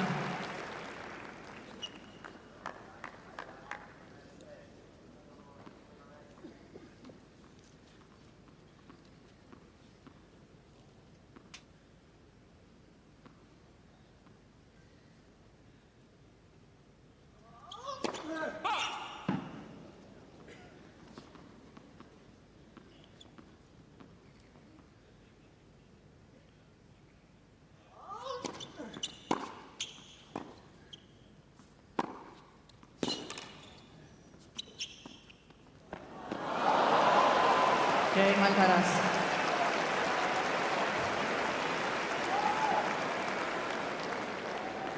Okay. 4 games all. This is when things start to get interesting now. It's the 3rd time that Alcaraz has held to love. That was a clear message there from Juan Carlos Ferrero, wasn't it? Right here, right now. I love the way he looks down when he gives the message, almost As if to say, I'm concentrating when I give you that message. You keep concentrating.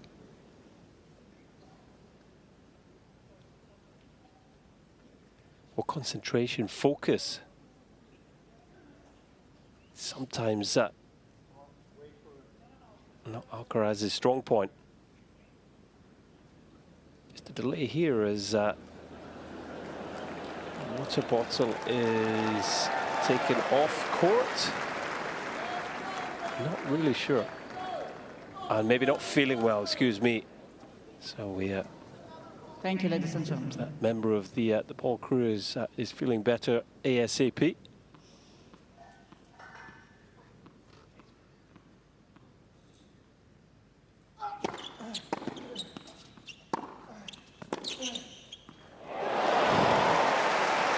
Wasn't clean, but it was clean enough. Just coming back to the focus for Alcaraz, you know, I'm a big believer that the magnitude of this match, the quality of the opponent, focuses his mind more so than maybe if he's got things a little more comfortable on the court. I think we see less dips just because of the moment and who he's playing. But I just guess that's a given, isn't it, with these guys? When they play each other, everything spikes. Their cleanliness of ball striking, their movement, their precision of their hitting as well, and the type of point they play, I think, because of exactly that, Colin.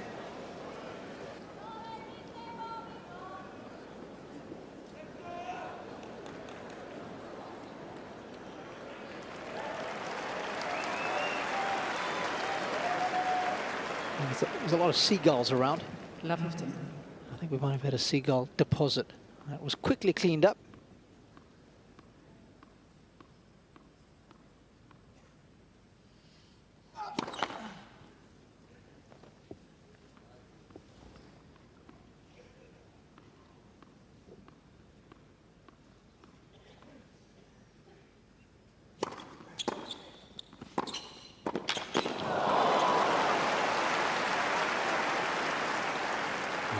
Through something different there, Alcaraz. 15-all. We've seen him have some success deep in the court for the second serve return. This was like a crush and rush. Cain very nearly pulled off the volley. Djokovic did well to fend that off.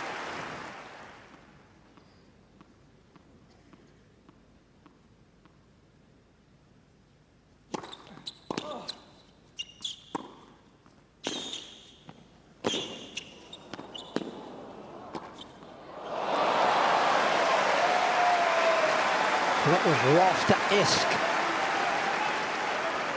Yeah, he did even better to fend that point off from Alcaraz, who just continually makes things difficult.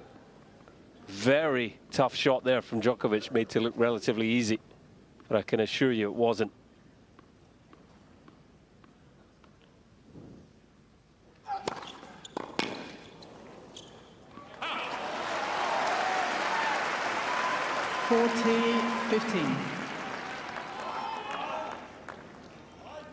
And returns. First serve has come down quite a bit for Novak in the second set.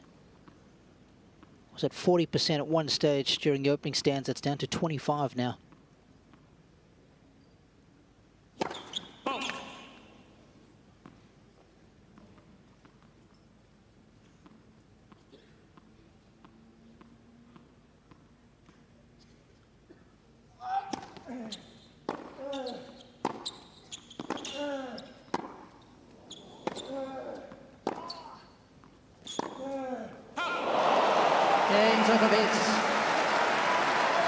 Djokovic leads by 5 games to 4.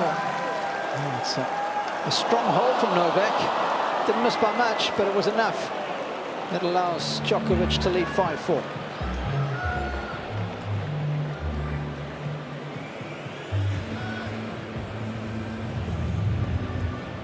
Right on the 90-minute mark on the change of ends, Carlos had a special drink. I don't know if you noticed that in the previous change of ends. Just wondering if it's something that he takes every hour and a half.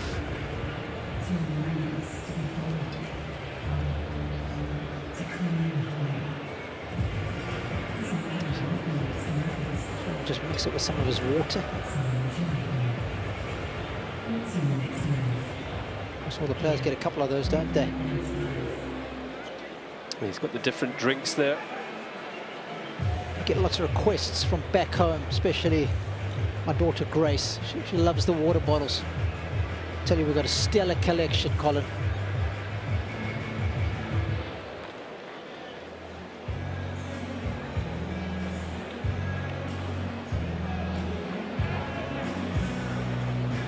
And it's been highly entertaining so far, and we're not done yet. Djokovic will be hoping that there's plenty of tennis to be played still, but he does have a nagging injury of sorts. Serving to stay in the set though was Alcaraz.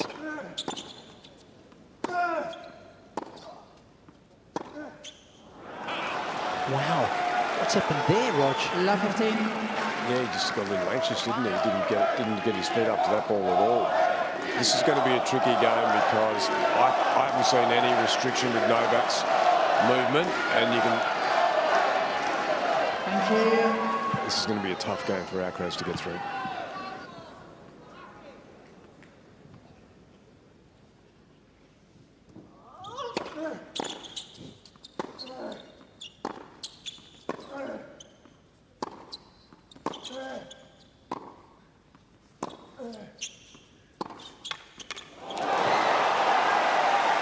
Well, he tried to give that forehand more height and shape, Alcaraz. He did give it more height and shape, but in these conditions, and especially into the breeze, it just kind of sat there for Djokovic.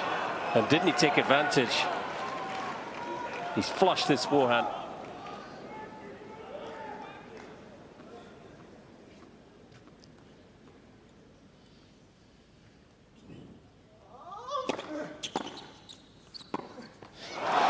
Those are three best returns I've seen Novak hit in this match. Consecutive returns. 40. That was Djokovic of old here, gluing those returns to the baseline. Thank you, ladies and gentlemen. Djokovic, whose timing, his maximizing of the moment is unparalleled. His 3 set points. Please.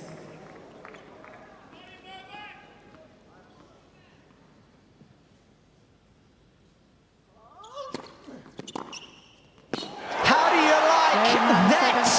Djokovic. A show-stopping return game. And just like that, it's a centerpiece.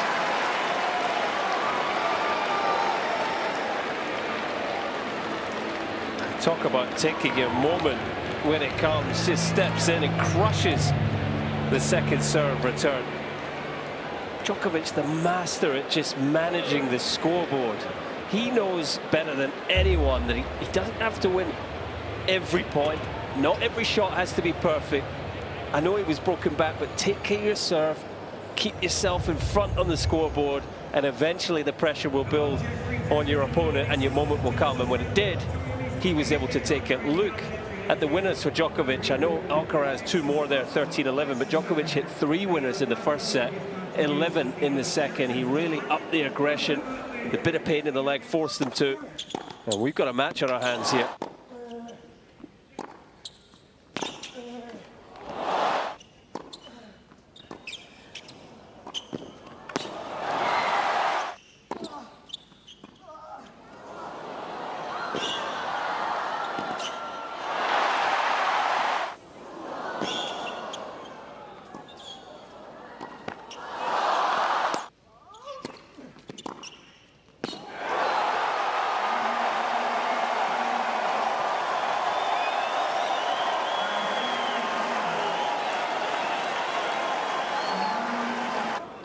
Now the contest is balanced evenly. It's going to get a prickly bottom if it's not careful.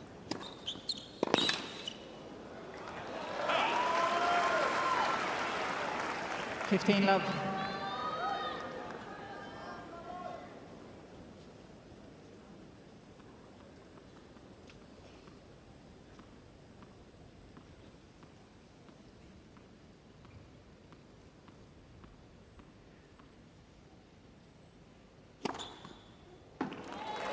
30 love.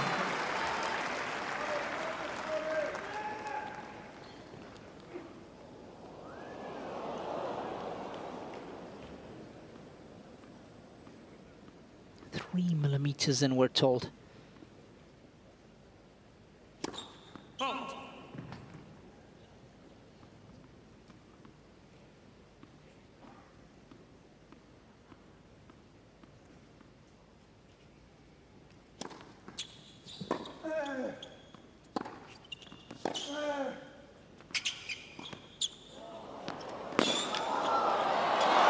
Come on.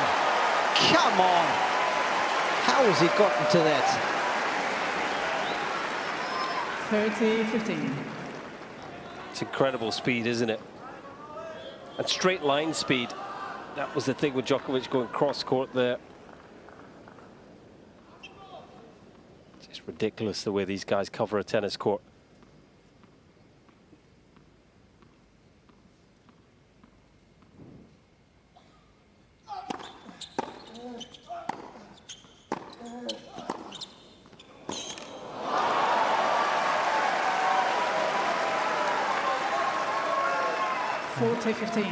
What a period of play this has been.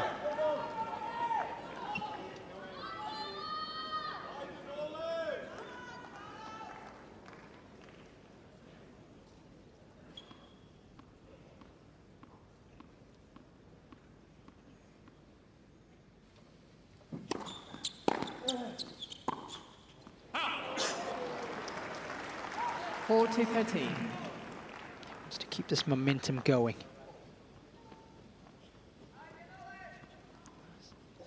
Two points where he's just allowed Alcaraz to hang around in the game.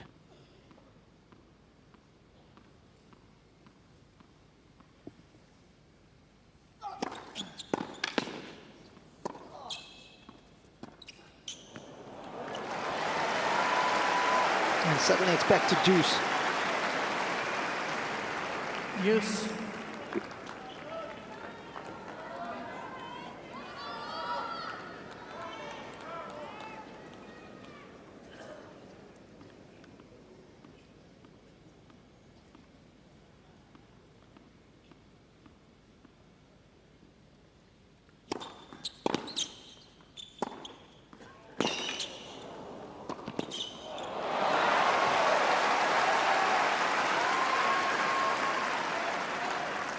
Advantage, Djokovic. I know you get a nice side-on view of this, Roger, but don't you think Novak could do a little bit more of this? Just ghosting in. Agree, especially with how precise he hits his groundies.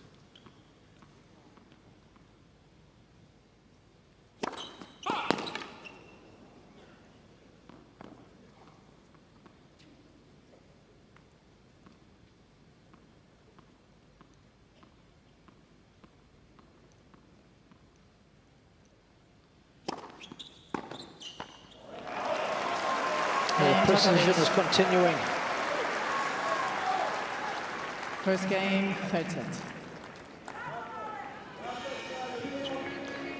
What we've seen in the last 10 minutes reminds me so much of what we saw in the 2019 final against Nadal. It's probably the best match I think I've ever seen Djokovic play. Certainly in a final, it was a joke. It was untouchable.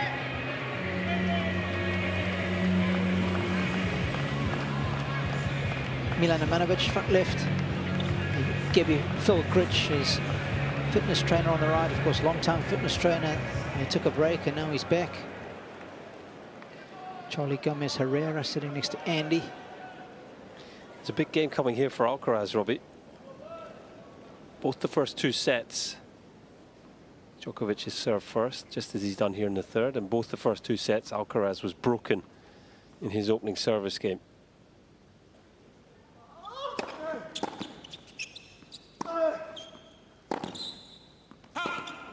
There's another wonderful return.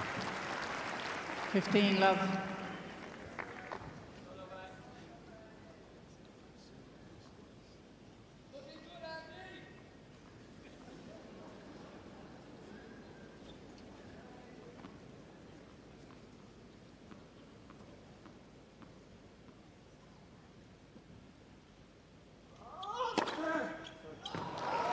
30 love.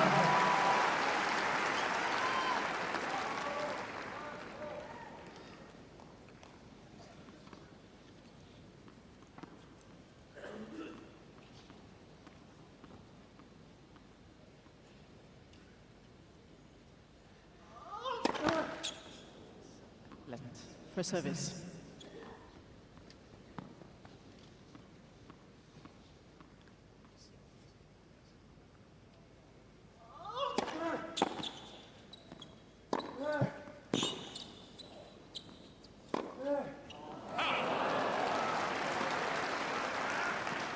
(30-15).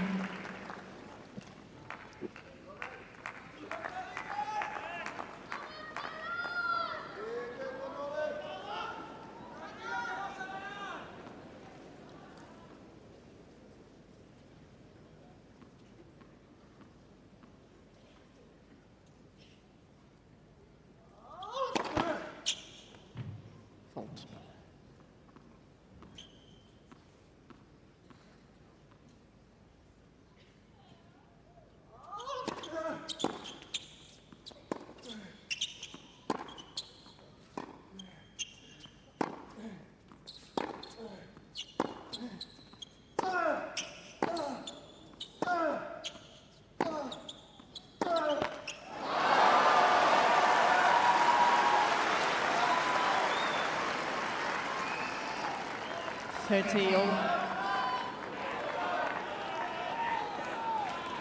Well, Djokovic is keeping the heat high here.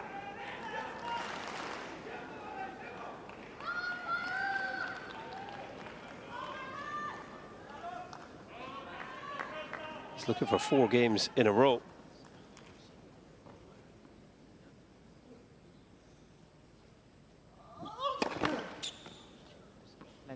For service.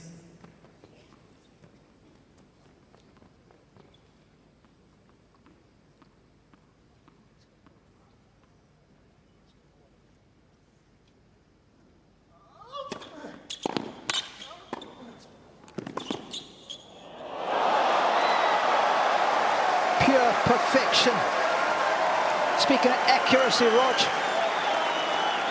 And what about the left hand at the end, just to create that slight angle that beats Carlos here.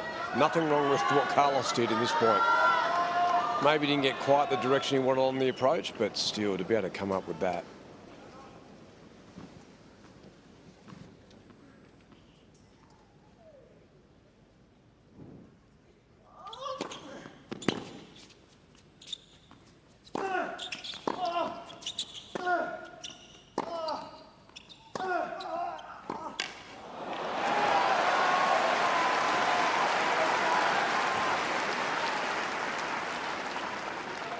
Use.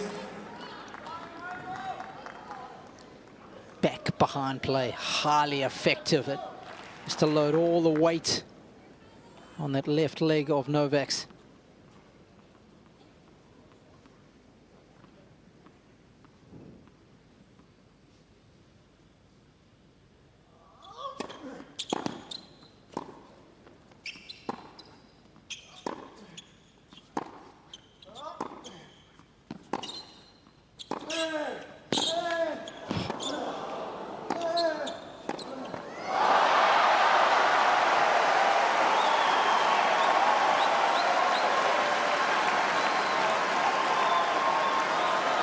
Vintage Djokovic there.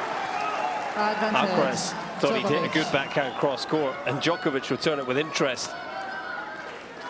Goodness me, is he hitting the ball cleanly now?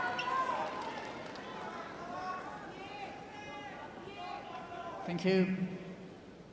Stefan's loving it. He's got him with the slower ball there. Use. Yeah, 175 kilometers an hour. Alcaraz's average first serve speed has been 191, so really changed it up. And that takes courage, doesn't it? On that point, not to be thinking, oh, can I buy a free one off the first hit?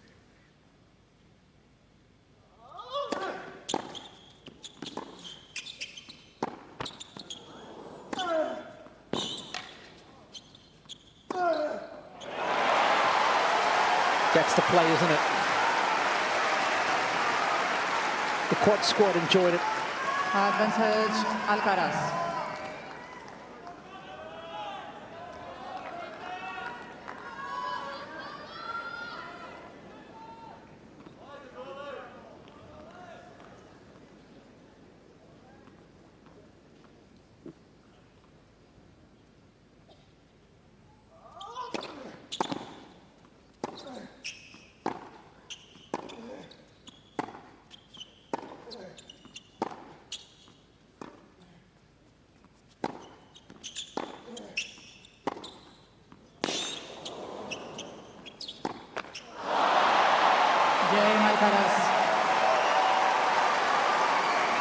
Oh, you get the feeling it's a very important hold for Carlos in the context of this third set. As you alluded to, Colin. 1 game all. Given the role that Novak was on, he doesn't want to go down a break there. Yeah, first time he's held for 1-all in a set. Just gives him a foundation, breaks the run of games against him as well.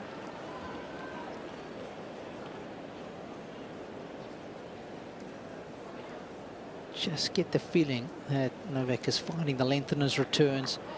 He's finding the sweet spots in the strings even better now. Thank you, ladies and gentlemen. Players are ready. Certainly of all the matches that I've done of his, this is the best ball striking by a long way.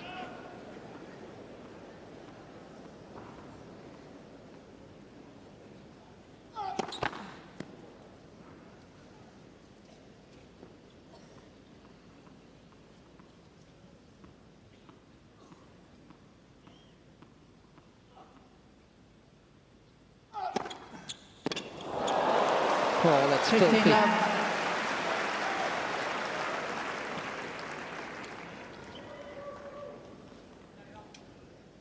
think he's borrowed that one off Kyrgios.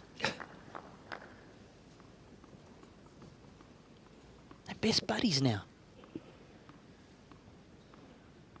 Seem to be.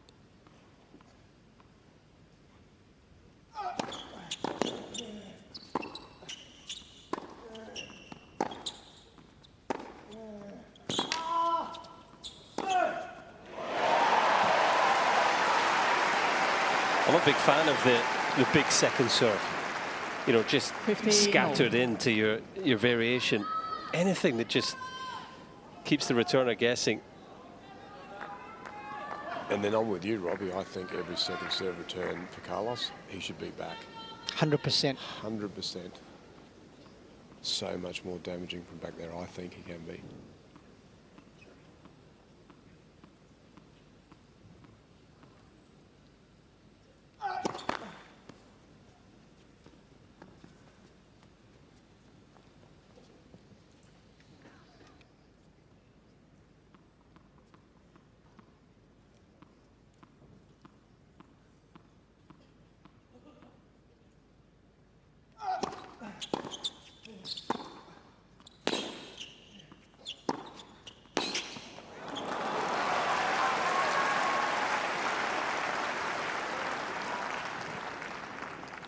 (30-15).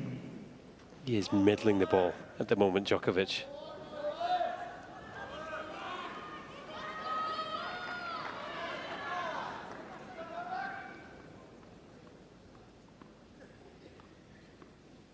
What an ambassador he has been for his country.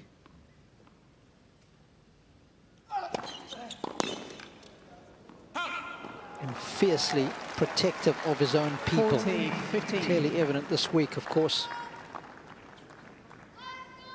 And he wouldn't do a post-match interview because of what one of the journalists did during a news session. Please. He felt he was mocking his fans. He said, I don't care if they mock me, but don't mock my fans. And of course the journalist had to then apologize to Novak. It's added a bit of fuel to his fire, hasn't it? I think it has.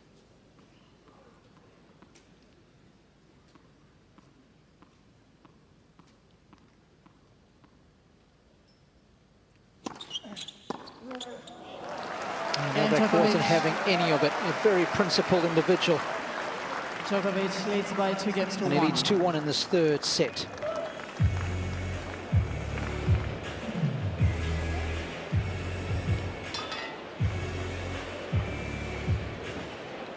about you guys, but I feel like I want to take a pause now where we are. Here we go. But of course you can't, right? Yes, we cannot. I think a mere mortal. You rest up here, you get broken. Well, you need a snack or something, Robbie? You okay? No, just... Refuel, Robbie, will you? Oh, no. Get something into you. I'll tell you what.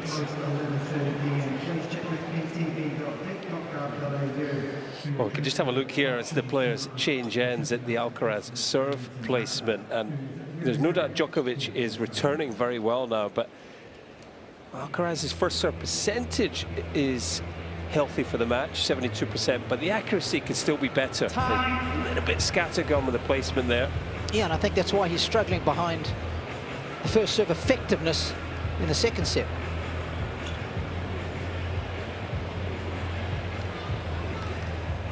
We've seen Alcaraz have a couple of tough service games of late.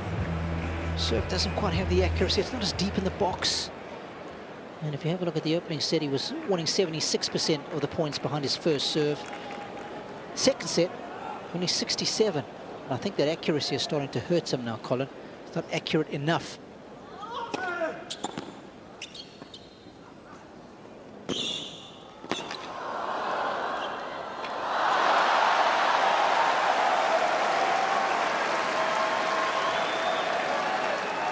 Love 15. Just tennis intelligence right there. He loves to play those soft touch games, doesn't he? Yeah, there's videos all over the internet of Djokovic playing. It's become known as the Djokovic game, hasn't it? Where you got to bounce the ball on your own side first in the service boxes. But it's all working on these soft skills, ability to manipulate the racket.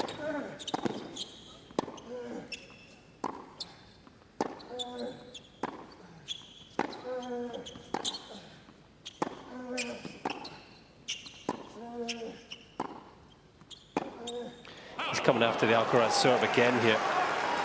Spaniard hardly getting a free point with his serve. Yeah, Colin, the ball's coming fast off his racket, as you said, right out the middle. He's in the zone right now, there's no doubt about that, and Carlos is finding it hard to find a way to work his way through Novak.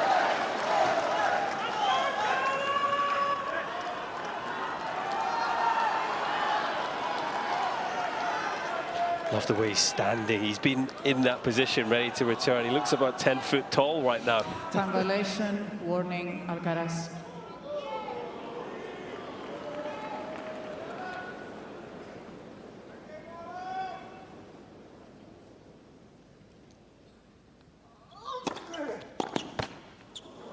Oh, thought about it.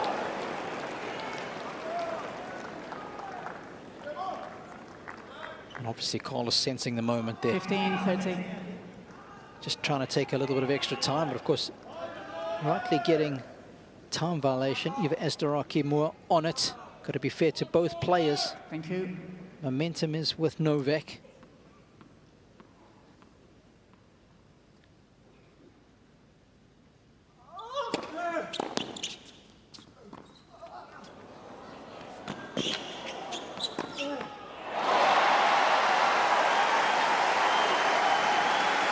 Yeah, showed experience beyond his years there, Alcaraz, and just taking his time, taking the time violation. Brilliant combination here again of the drop shot, cross-court pass. Of course, if he gets another time violation, he'll lose his first serve going forward. And if he gets his third one? Just keeps losing the first serve. That's a forehand that has sunk into his strings.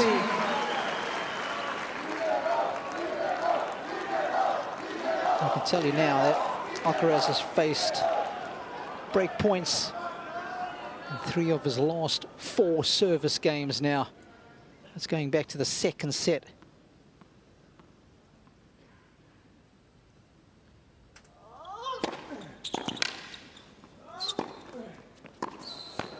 Oh, he had a decent look at it. He loved that shot, didn't he? Use. And he knows that Novak Djokovic is more than capable of making that one. He knew it was going there. Credit Alcaraz, who hit a pretty high quality shot, But you expected Djokovic to at least make him play in that moment. Oh, that hook forehand cross court of Murray's. It's paid for some nice real estate in England over the years.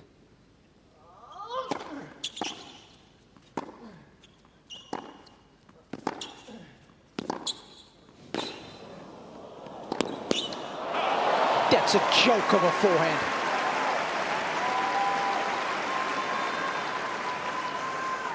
Advantage, Alcaraz. Don't forget Andy's hotel in Scotland, Robbie. Shortchanged him, haven't I? Massively.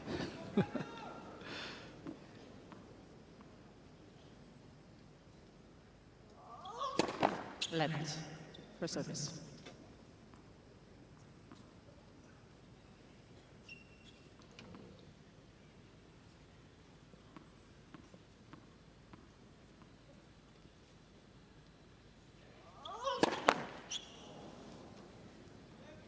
Please. Game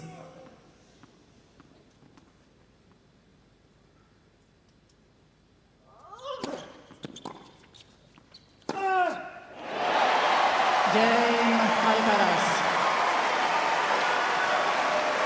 Oh, these opening two service games of Carlos's have been so crucial.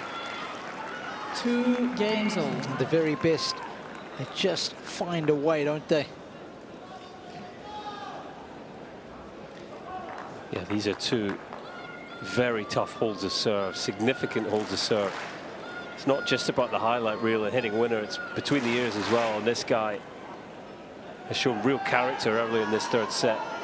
Thank you, ladies and gentlemen. 162 points played in total now. 81 all.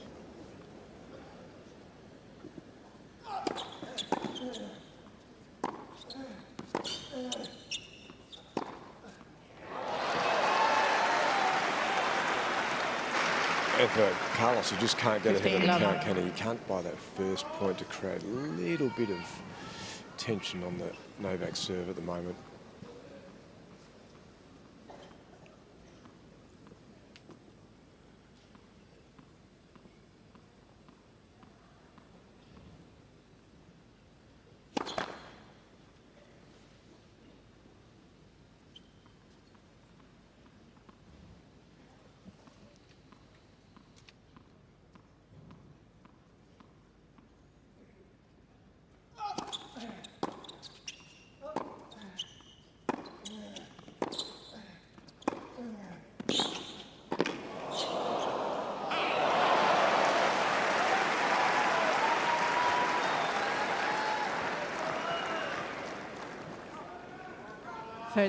Love.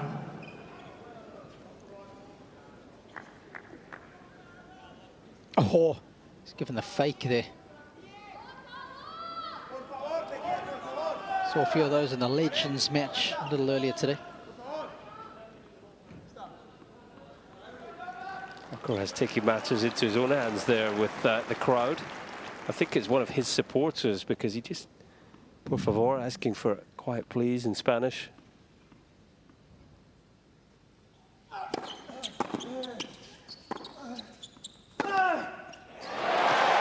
It's almost as if to say, I've got this. Yeah. Let me show you. 30-15. It's that famous chat with Tony Nadal and Rafa when they had to go for a rain delay at Wimbledon. Uncle Tony was so nervous, and Rafa had to say to him, don't worry, I've got it. And the epic against Raj. Came back and won his first Wimbledon. Uncle Tony was panicking.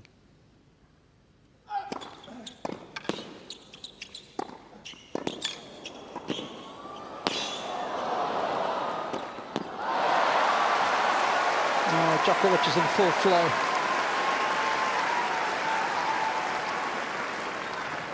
$40-15. Kept that volley nice and simple.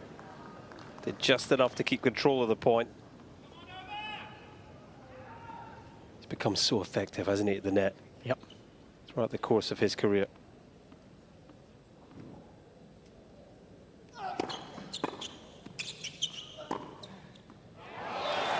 Djokovic, Almost new balls, unplayable. please. since winning that second set. His 300th here at the Australian Open. Djokovic is looking awfully good.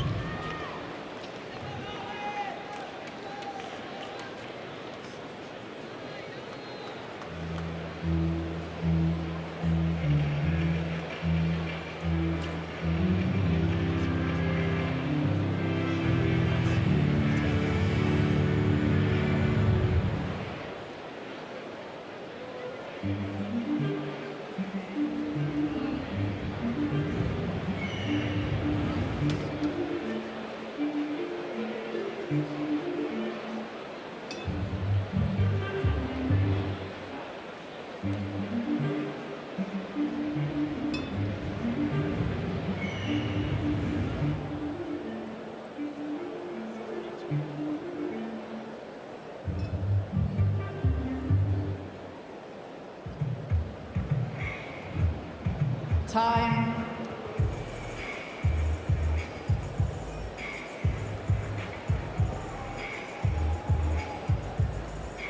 What a sight, what a sporting precinct, what an event. That's what they're playing for, to get their hands on the Norman Brooks Challenge Cup. Australia's first Wimbledon champion.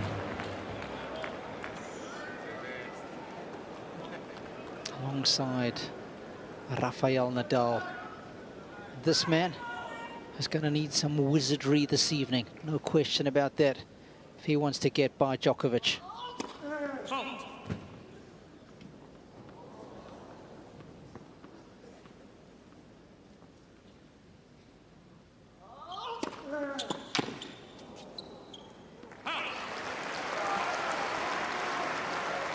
Love.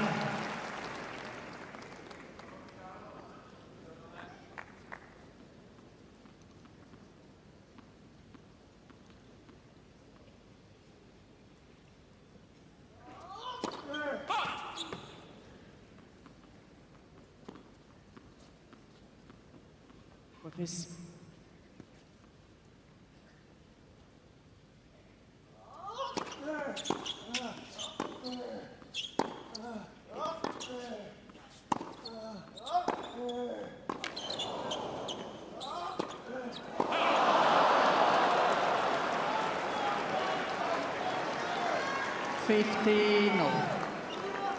I do think if there were Harry Potter characters, I think Carlos would be Harry. I think Novak would be Dumbledore.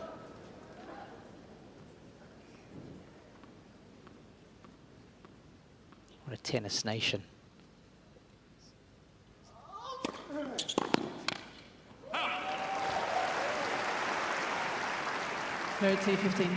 What about Sinner? Well, there's an obvious look-alike, isn't there, with the hair? No kidding. He's got to be Ron. I don't know if that's doing him a disservice in terms of his magical powers or not. Need to read up on the series. Oh, it's brilliant.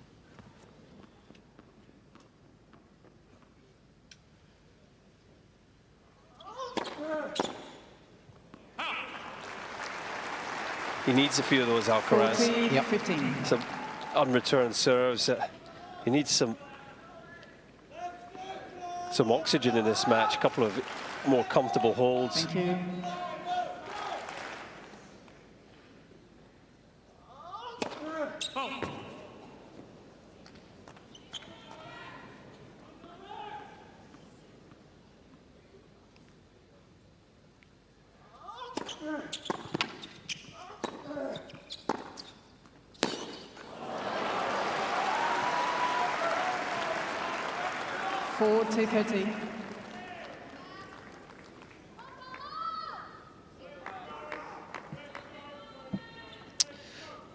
Tara's a little tired.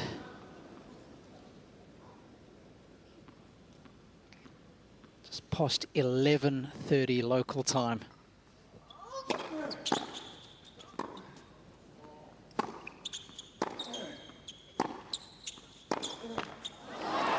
You're allowed to stay up late for special occasions, aren't you? Always. And this is A very special occasion, that's for sure.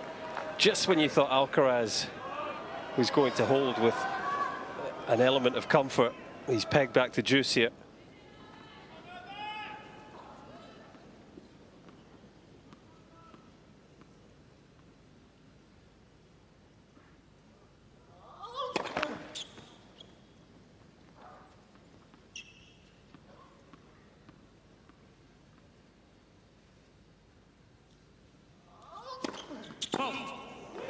That's loose. Looking for the big second into the body, but just lost the trajectory.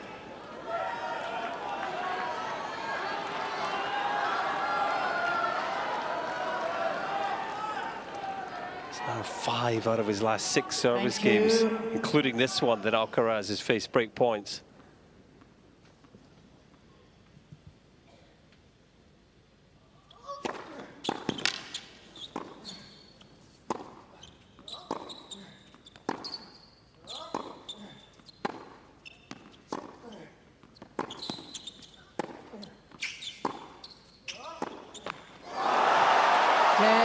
Djokovic.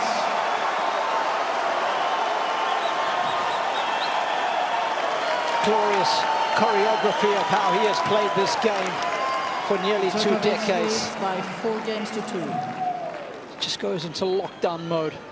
Starts with an incredible return of the first serve. How often have we seen him do that against opponents, suffocating them into submission? And you can't say it hasn't been coming. I just mentioned the run of games where he's had break points. It's a real blow for Alcaraz, though. Having led 40-15, he must have felt like he was starting to weather the storm. Yeah, just when you relax, right? Thank you. Maybe just a slight dip in focus costing him there.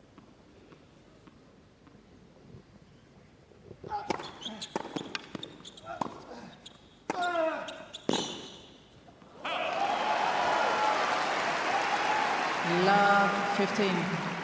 And the other part to that is when Novak's in these moves, his emotional calm is, I mean, it's so level when he's in these pockets of time where he's almost unplayable.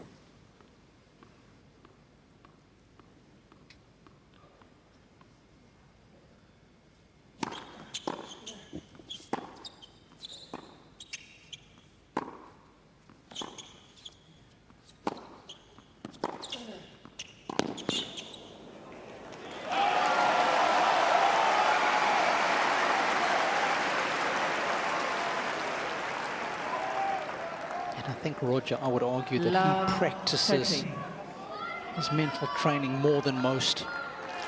And I think that's why he's able to get into those stages and probably stay in them a little longer, more than most.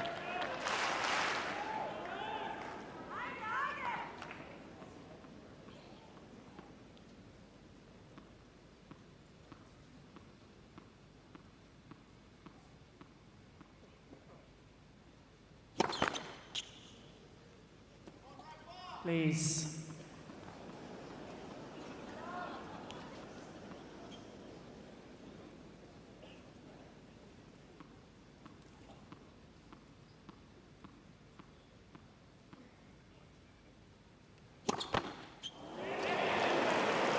Love 40. Wow, Alcaraz right up on the baseline for that second serve return. No surprise to see Djokovic go for the fast one. First and second serve. And please stop when the players are ready to serve. Thank you. It is a surprise to see him miss it.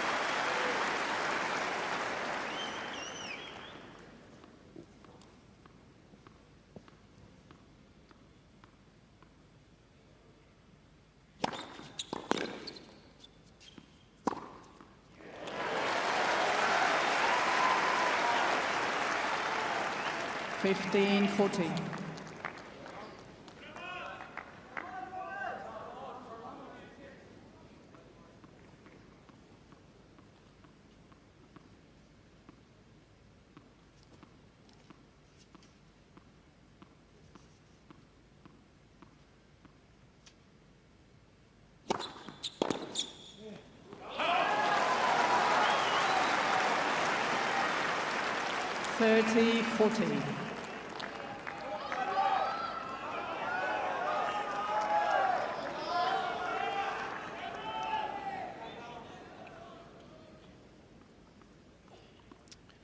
out of the woods yet.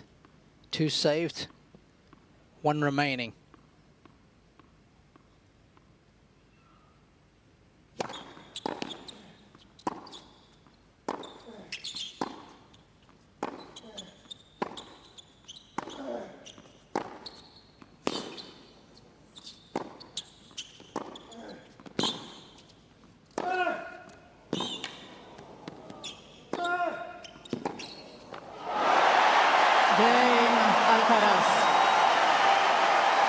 Without a doubt, the best ground stroking game we've seen in a while from Carlos. And he's right back in this 3rd set.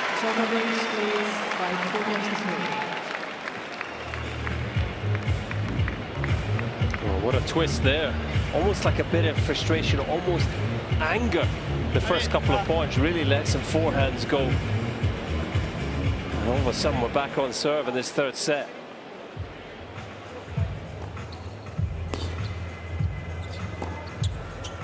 That's the point that just got him out of position, the shot, I should say.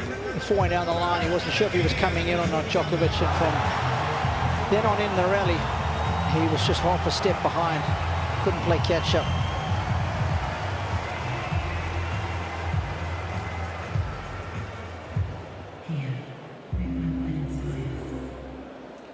Time.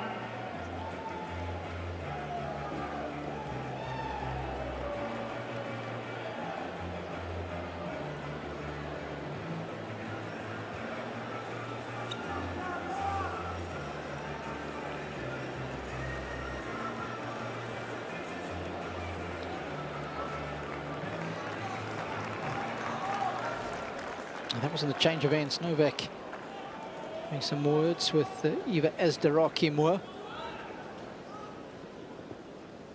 Both players now have been broken 4 times each this evening.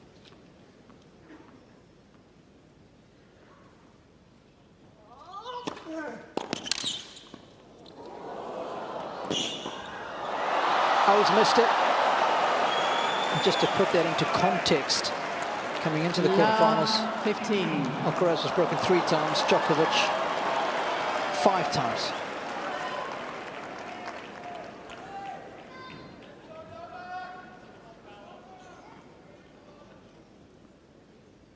Man, a good anticipation there, good stab volley, but definitely wide.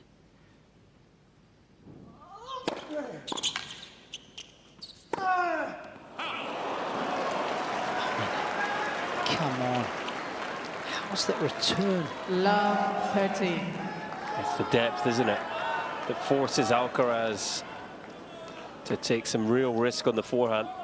Just dragged it wide. Yeah, but did he need to? And that's the point. This is where he blows a couple of points, I think, that hurt him in these matches. Didn't need to be hitting the outright there. Agree, Rog.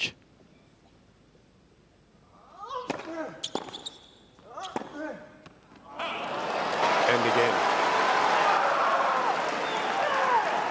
Love 14. Very loose game here. And the returning from Novak in the set has been at stratospheric levels.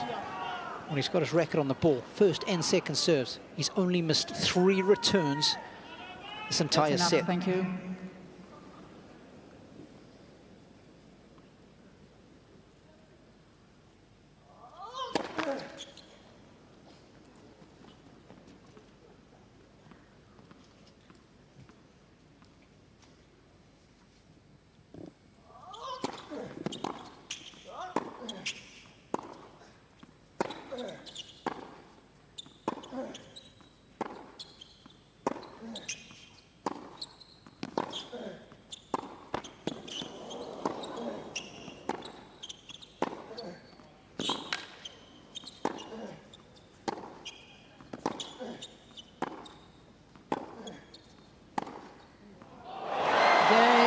Djokovic. What a forehand!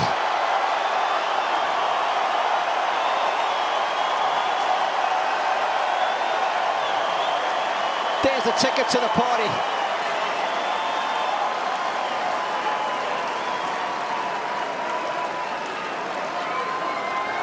What a play. Djokovic leads by 5 games to 3.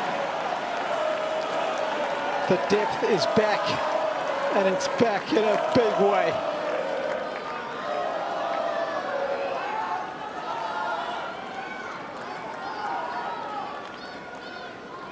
Sending his fans Thank you. into a frenzy. Thank you. Serving for a 2-1 lead.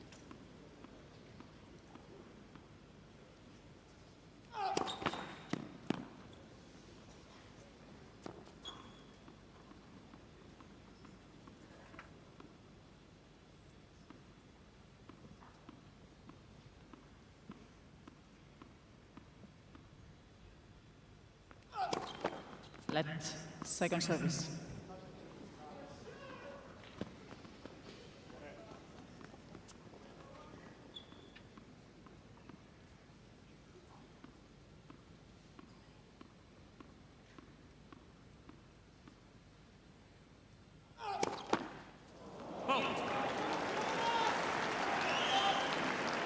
Love 15.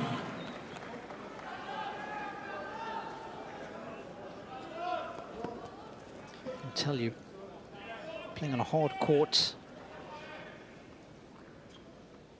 losing the first point, chances of holding serve go down by about 27%.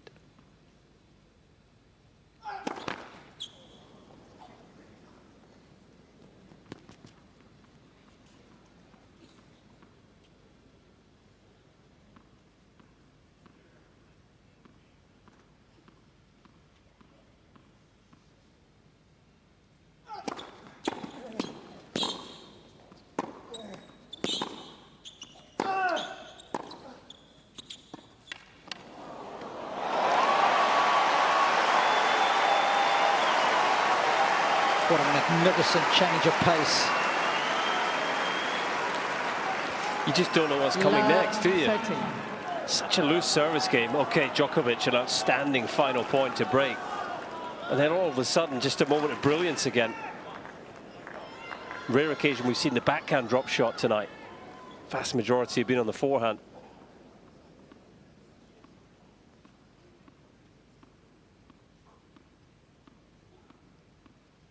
Pure perfection.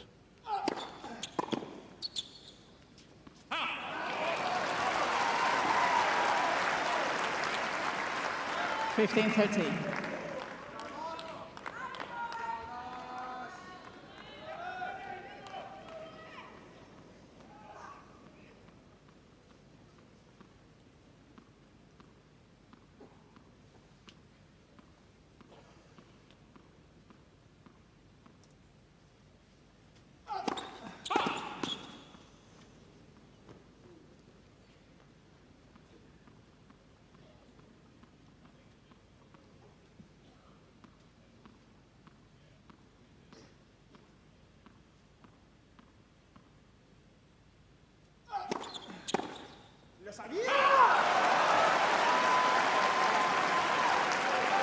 Well, he's persisted. We're trying to hug the baseline for the second serve return. And Djokovic gets him there with that fast second serve that he loves, 184 kilometers an hour. It's very tough to move in and time that. Thank you.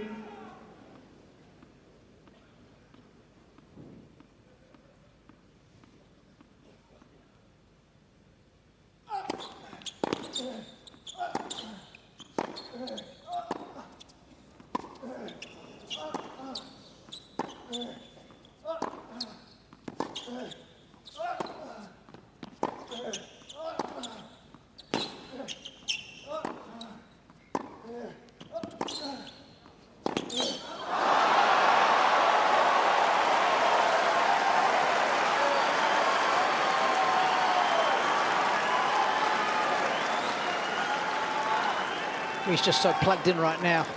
40 13.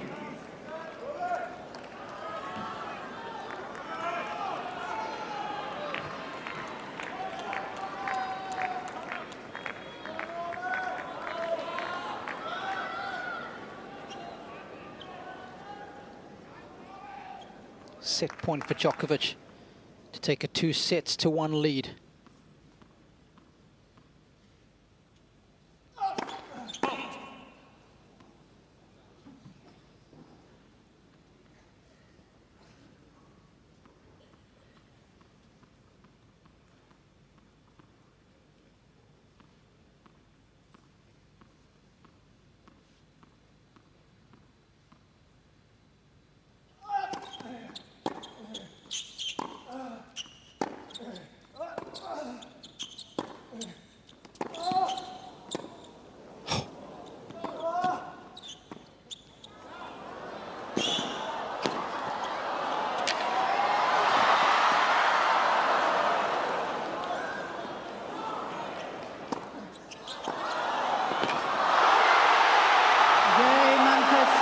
Djokovic by 6 games to 3. Well, even by Djokovic's standards, it is simply stunning. Djokovic leads by 2 sets to 1. 2 sets to 1 lead in the bag.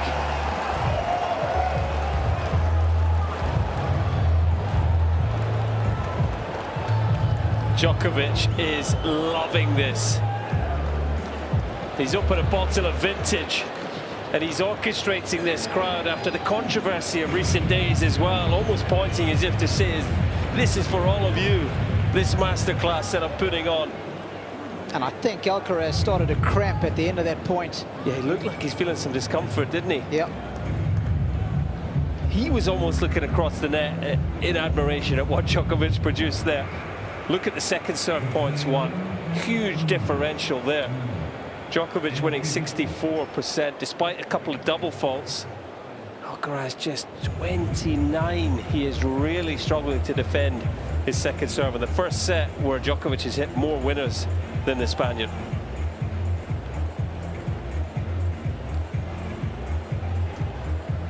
I mean, look at the depth again. Both players at the end of their physical limits right here. But you just keep pushing and pushing. Just go into that dark space. But that's where you need the mind control, and Djokovic has got it in spades.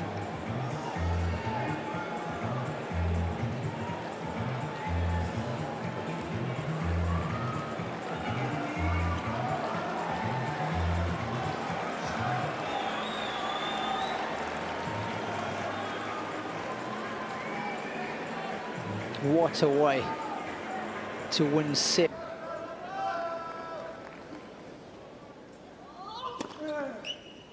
(15-love). 7 more to go.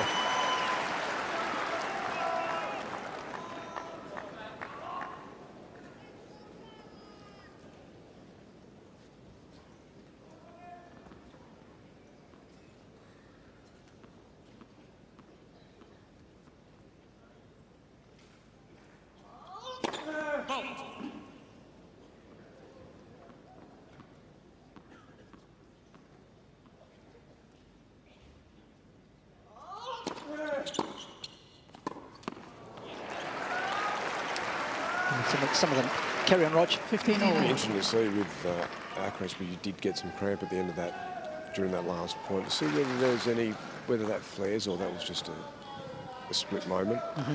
Big game here for him too, because Novak will be pressing. You can see a little bit of an opportunity mentally.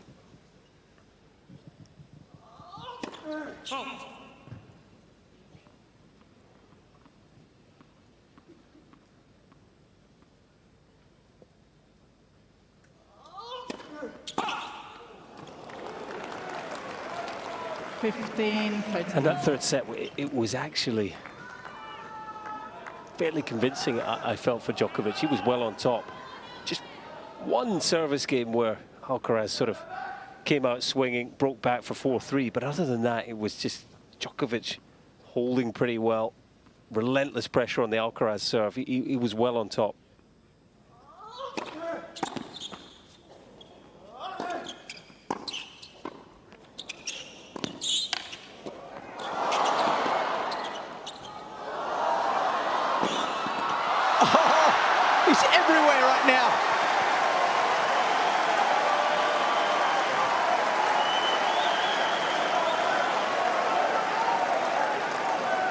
Well, these are 40. amazing points for us to watch. Of course they are, but is this Alcaraz maybe just running out of ideas? We're seeing everything here. And as you say, Robbie, Djokovic has got all the answers.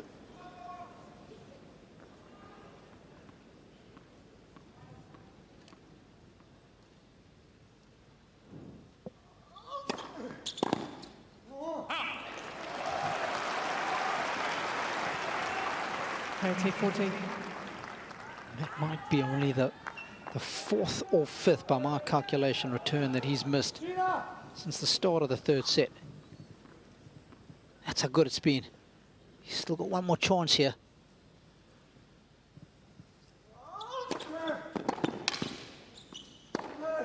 Cain, Djokovic. First game, fourth set. And this is quite extraordinary. It's Alcaraz been broken for the third straight service game. That's the sixth tonight. Let's just have a look here. This is what happened at the end of that enormous rally.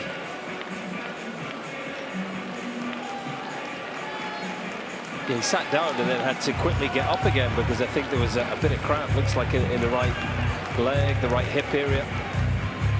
Maybe the glute. And those glutes are maximus, aren't they? It's pretty significant, yeah.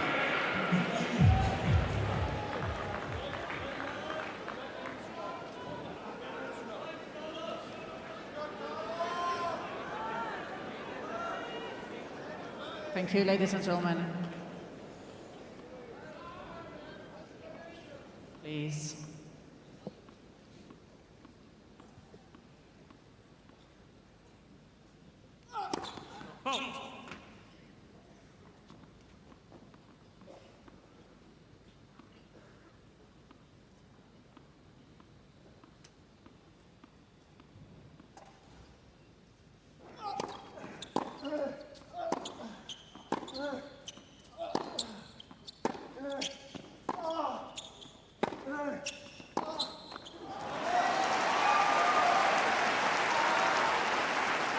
Love 15. I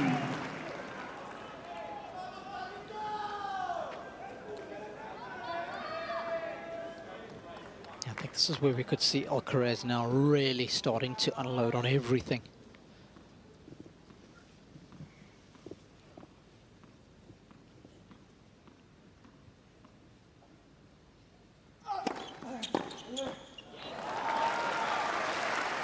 Yeah, the previous game, the last forehand almost just felt like, well, maybe not his will have been broken, but certainly significantly damaged. And you're right, I think he may just start to open his shoulders and really start to have a swing here.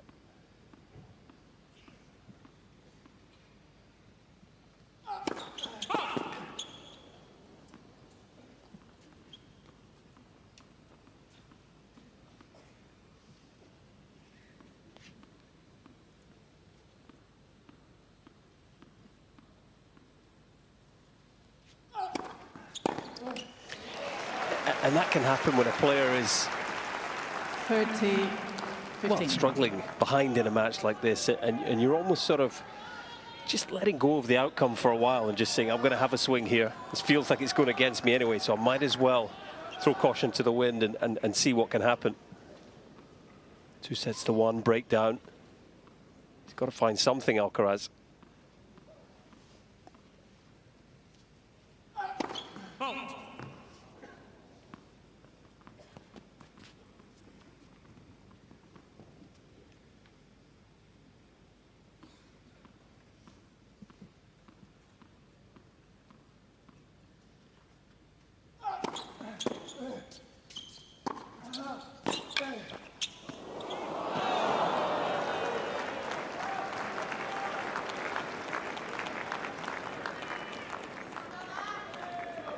Forty, 15.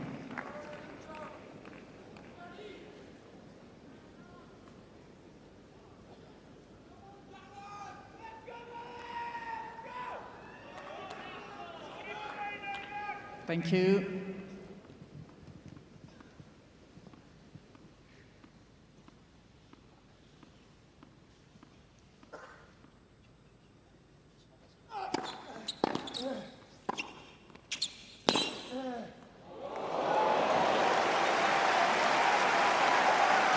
was out of order, that shot. 40-30.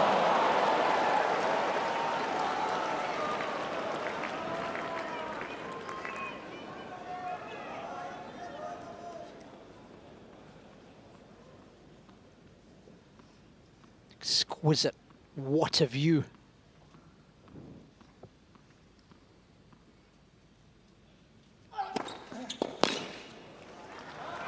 Service been so good.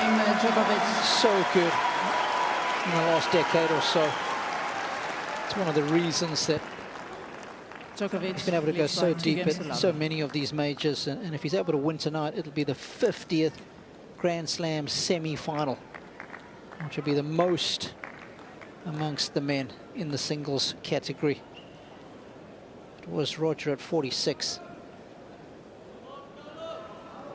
And Novak now the overwhelming favourite, but I've got to give a shout out to Chrissy Evert if you think Novak's numbers are good.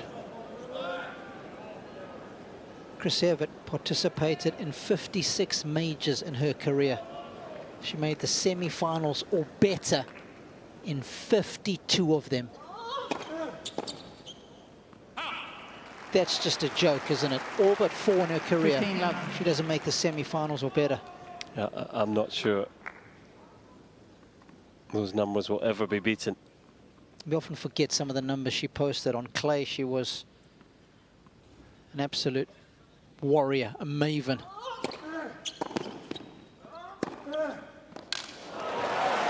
But just let that sink in. If Djokovic wins here, 50 out of 77 majors, he'll have made the 30 semi-final. love.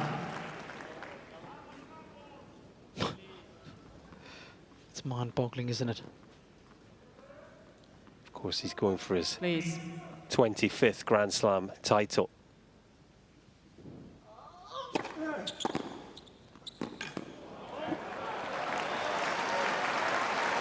I can't help but think the conditions, the nighttime conditions, have suited him in this matchup. You know, with still a bit of speed in the court, but the ball not jumping around as much as it would have in the heat of the day, the afternoon. I mean, he has just been locked in. Certainly 40-15. for the last 2.5 sets. It's very difficult for Alcaraz to get the ball out of his hitting zone tonight.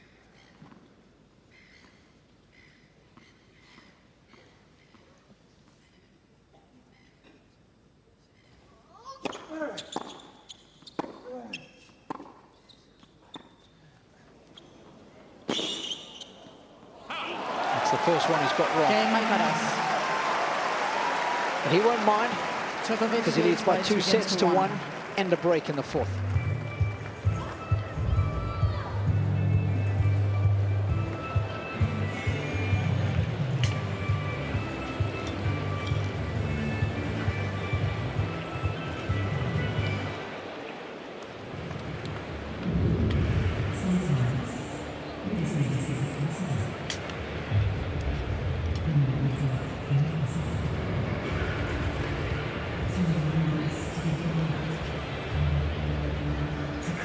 Carlos must feel an enormous amount of relief in this change of ends, because it's the first time not facing a break point since the 8th game of the 2nd set.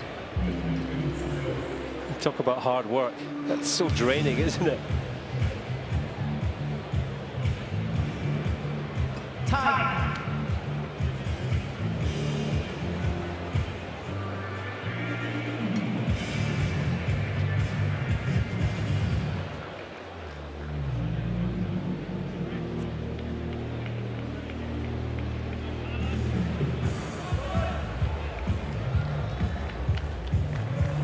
For us here at the Rod Laver Arena, it's quarterfinals day at the Australian Open 2025.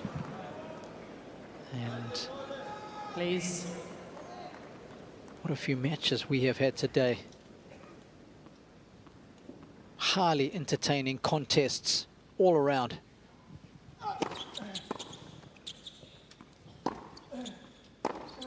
If you're joining us for the first time today, a warm welcome from Colin 15 Fleming, love. myself, Robbie Koenig, and Roger Rashidu is courtside. Carlo Badosa with the big win early today on this court, beating Coco Gauff. Sasha Zverev was too good for Tommy Paul. Arina Sabalenka won in 3 sets against Anastasia Pavlyuchenkova. And this is the last remaining match on RLA.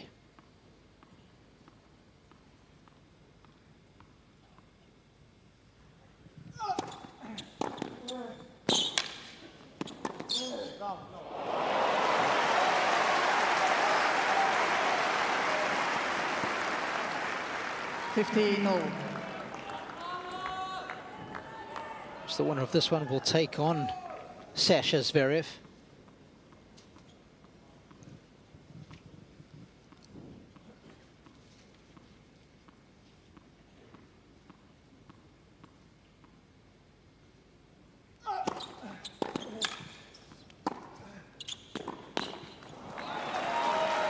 Tomorrow's lineup, Jannik Sinner against Alex de Minaur. Be interesting to see how Sinner holds up. Yeah, all eyes will be on him early in that match to see how he's looking and feeling physically. He's clearly struggling against Rune. Feeling unwell, shaking, dizzy.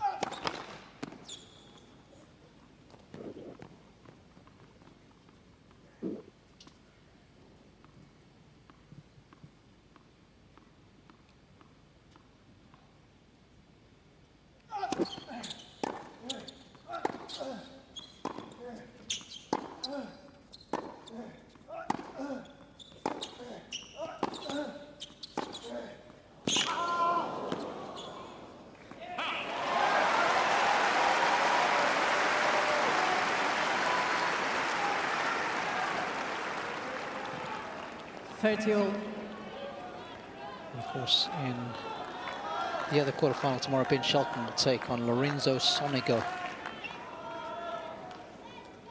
What a 10 days it has been for Sonego. Please, it's disturbing for the players. Thank you. Ben Shelton now the last remaining man in the draw.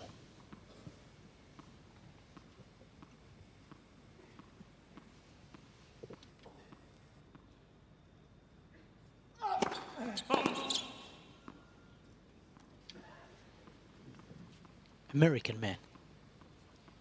Hey. Thanks, Colin.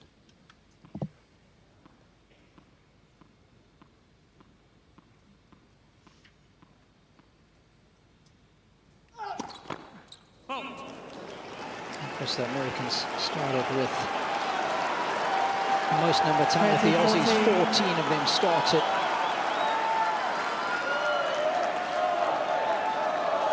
Where has this come from? Shaky double there from Djokovic.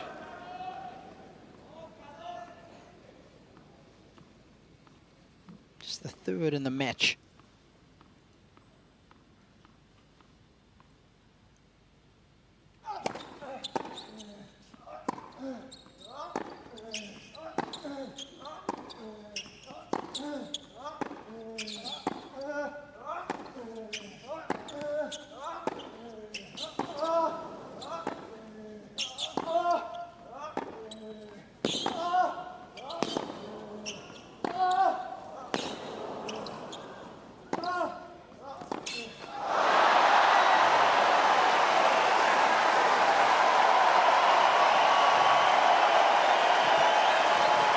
Another rally drenched in quality. 21 high quality shots. Use.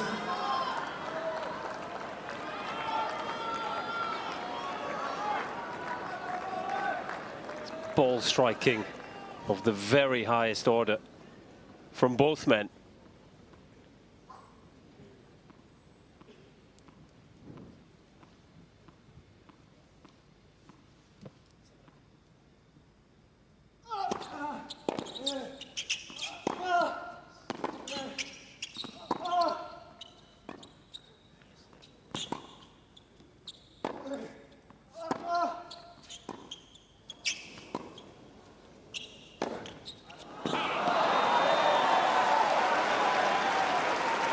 the most impressive part about this is that the breeze is it's coming, it's going down towards Novak's side, so he's pressing not only the strength and the power of the Alcaraz game, but also working against the breeze.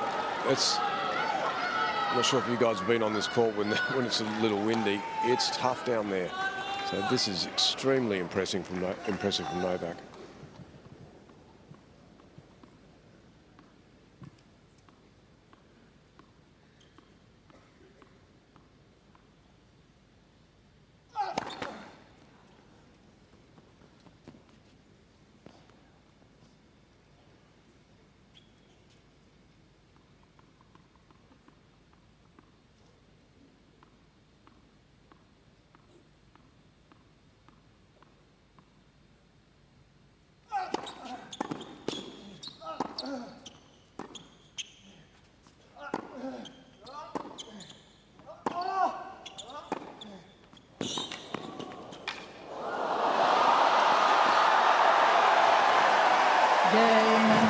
Djokovic.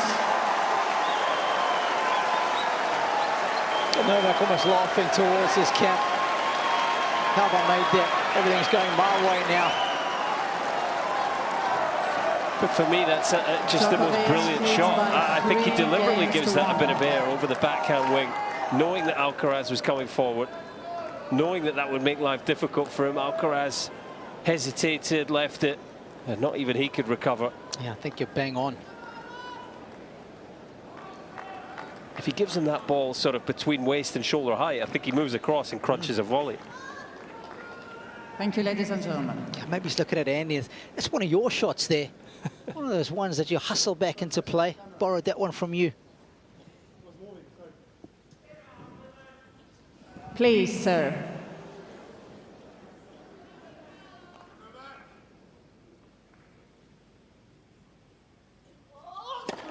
Let for service. Please.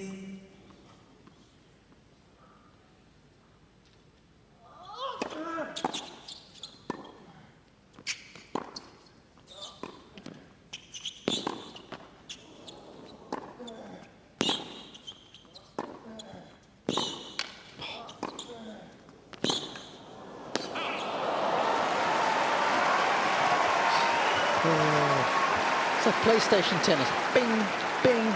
Just pinging around, both of them, taking it early. Ladies and gentlemen, again, please do not disturb the players like that. Thank you.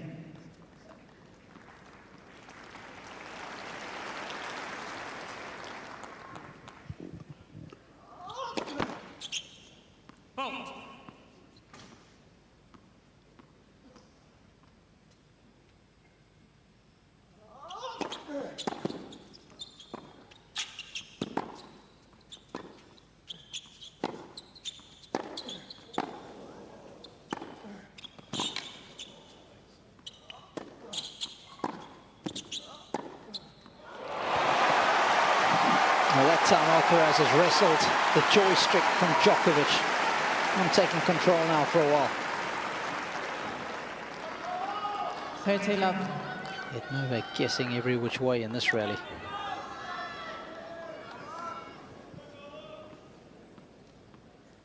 Beautiful extension through the forehand.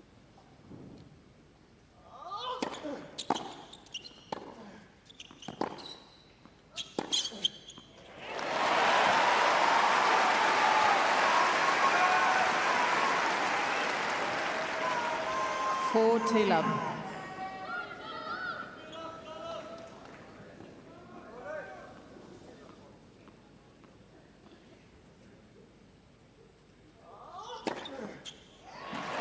Alcaraz, new balls, please. Speedy hold, just what Alcaraz needed to stay in touch in this fourth set. Is by 3 games to 2. Well, one of the problems in that third set was the lack of free points on the serve. Just testimony to how many returns Djokovic was putting in play, only missing 3. But also look at the trend, look at the pattern. So many deep into the backhand corner. We identified that in the first set. where Alcaraz was hitting 100% of first shots after his serve with his forehand. Djokovic has not just been consistent, he's been accurate. A masterclass in returning serve, really. And even the ones that he has missed, he has at least got them over the net, so he's taken the net out of play completely. Look at that. Time. We've seen plenty of those.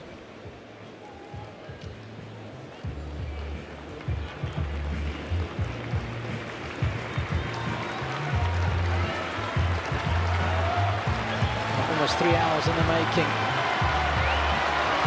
I'll tell you what, the fans here have been treated to some champagne tennis at times.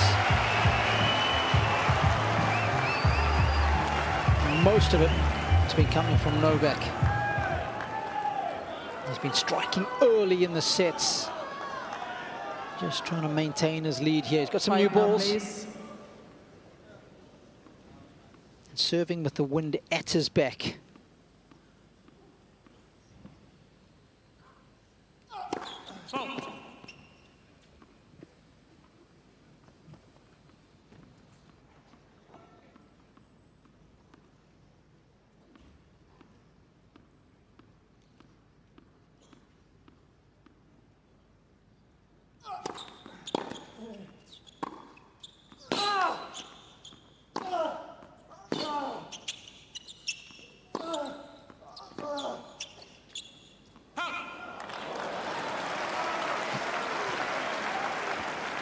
It's okay to stand up on the baseline on the second serving turn, but the problem is the way Novak's striking the ball at the moment, you get caught out on the next shot and then you're in defense mode the whole way through the rally. Not a great option. Yeah, surprising that he's almost exclusively stood up as well. There hasn't really been much variety. He'll have to make that 24-25. Please. Tied with Margaret Court. 24 majors. But of course, all of his are in the Open era.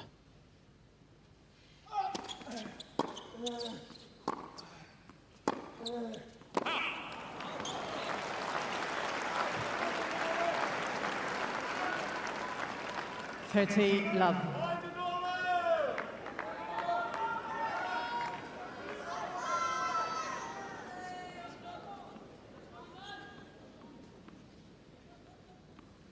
He's actually only hit maybe 7 or 8 second serve returns from deep in the court here, Alcaraz. The vast majority have been up on the baseline, and well, as Roger and Robbie have alluded to, maybe flipping that script might have been more effective.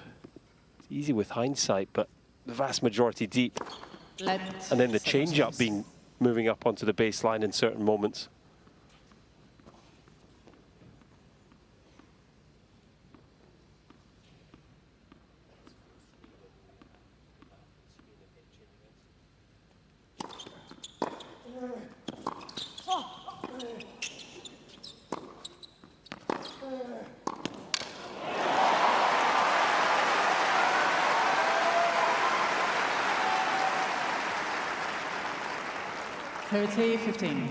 Novak, the last 2 or 3 times up this end, has lost his first serve, and with that little bit of breeze, his ball toss gets a little too far in front of him, so he loses a little bit of margin. Hasn't been able to find his range here on the first serve.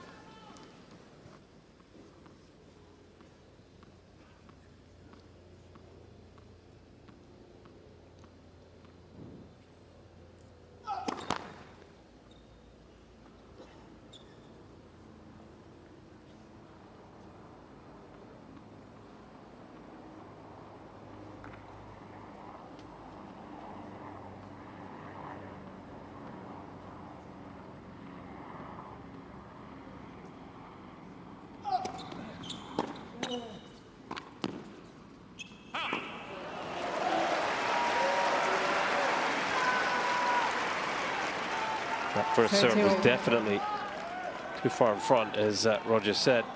Dragged it down into the net, just engaging with Andy Murray here. We saw Murray tell him to bring the toss back against Lehechka in the previous round, didn't we? From this end of the court as well, so just a recurring theme.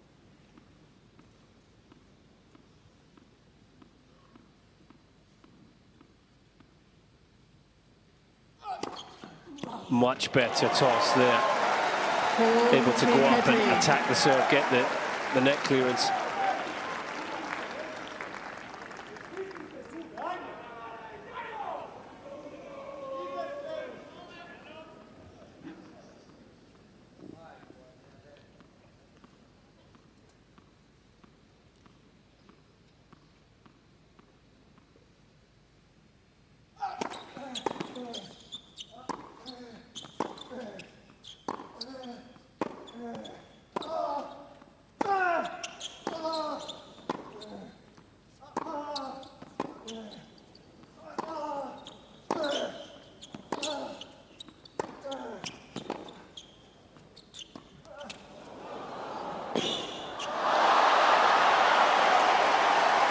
He actually saw that coming.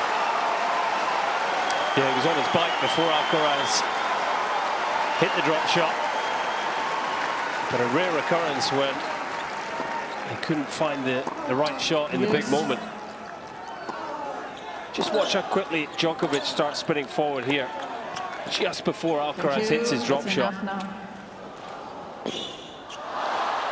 Must have too much time to think about this.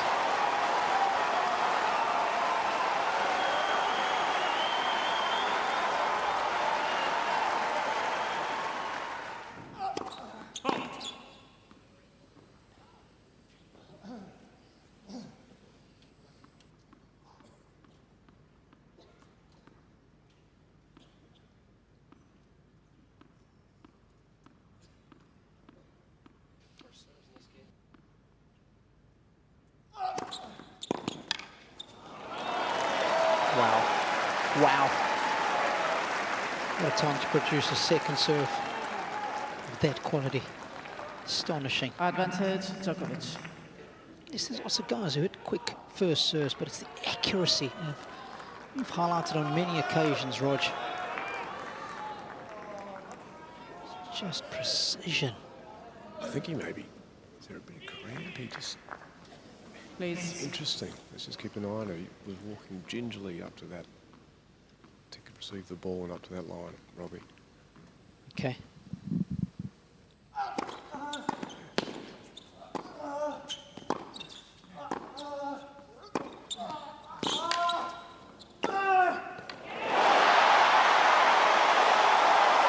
An absolute screamer.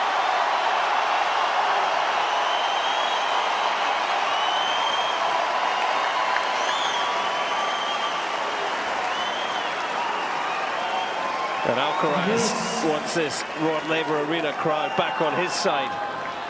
And this is how to win them over. Devastating forehand there. Thank you.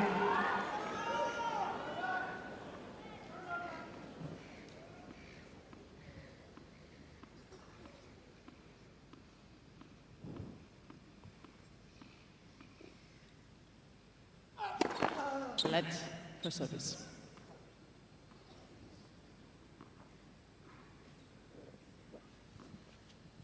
Small things like that let now allows Djokovic just to get his breath back after that last rally. A little bit of extra recovery time.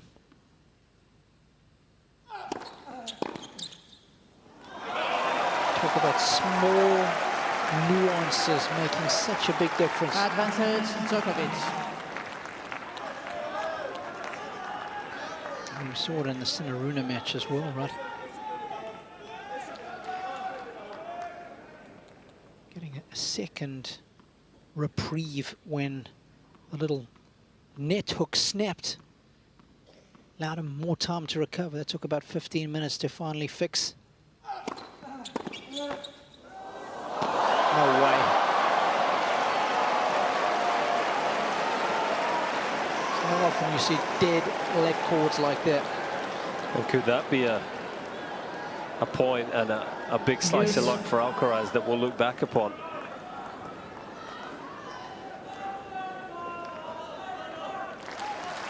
If that falls back on the Spaniard's side, it's 4-2 Djokovic, and he's well on his way. Thank you. Quiet, please.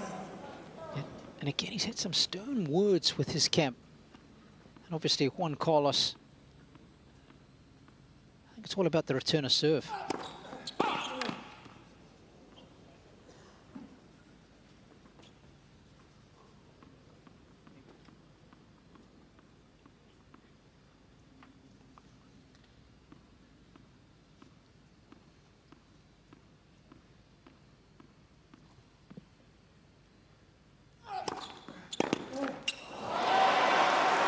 Persisting. He's up on the baseline, but it's not working. Djokovic.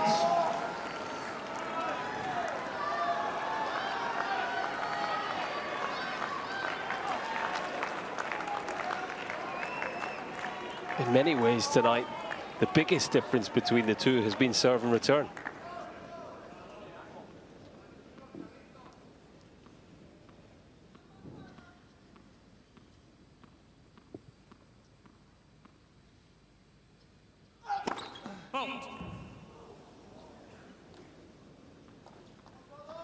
Please.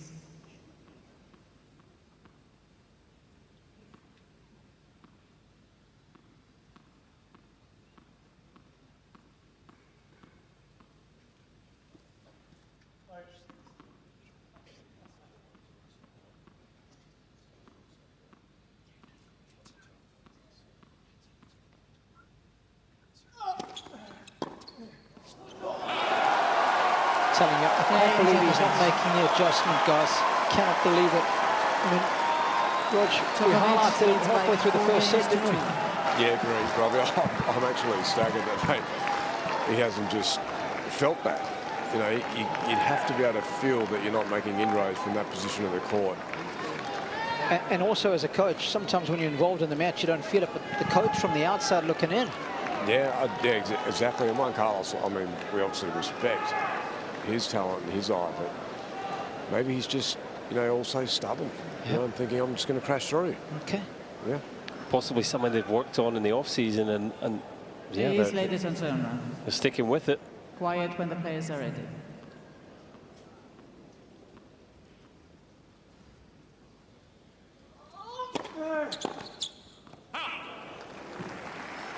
$15 love.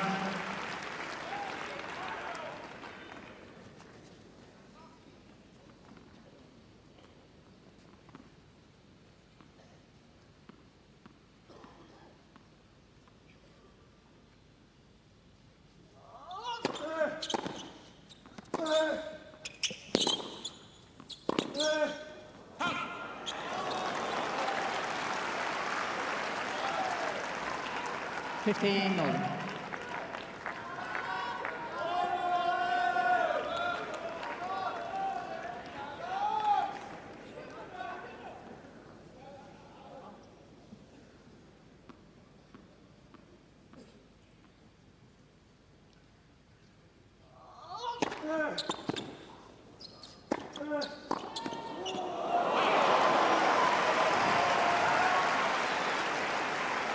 Get that left hand involved, he's saying. 30-15.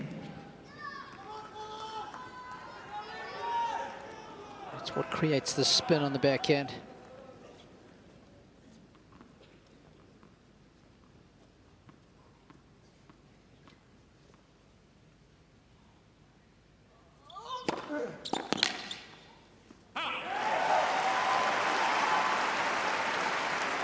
$40-15.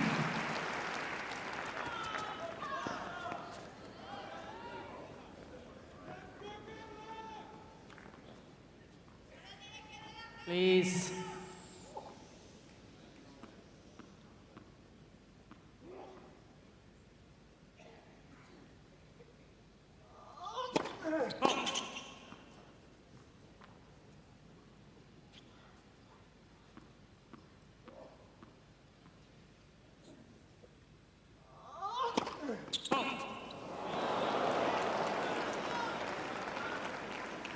$40-30.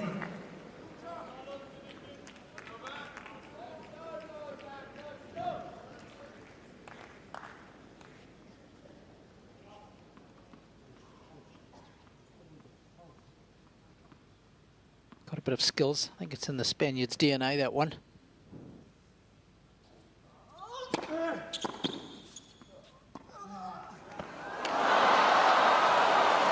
Well, the drop shot is without a doubt in Alcaraz's DNA, but he's faltered here. Yes. And he can ill afford to be broken.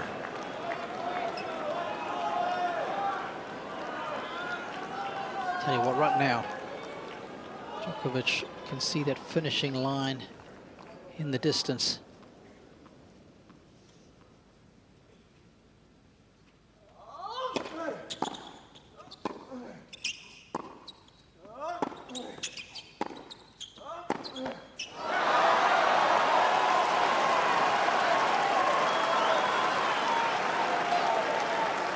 The vice-like grip tightens from Djokovic. He's just squeezing Alcaraz here. He knows the young Spaniard is on the edge.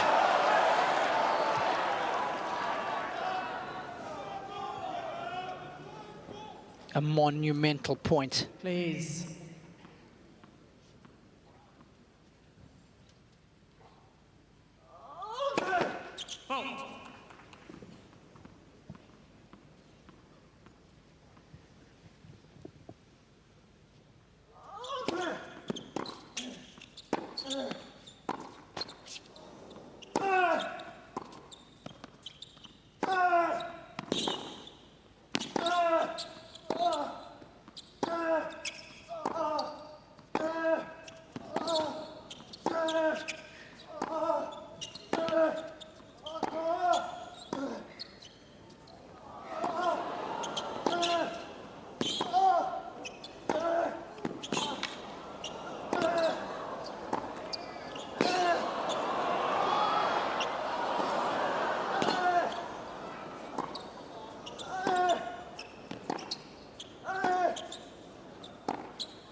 Oh, that is beyond special.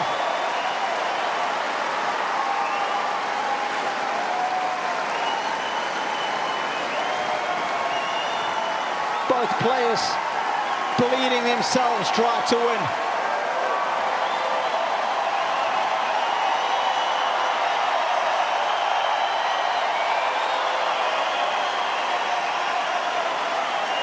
What a moment. A better point you could not wish to see. Yes.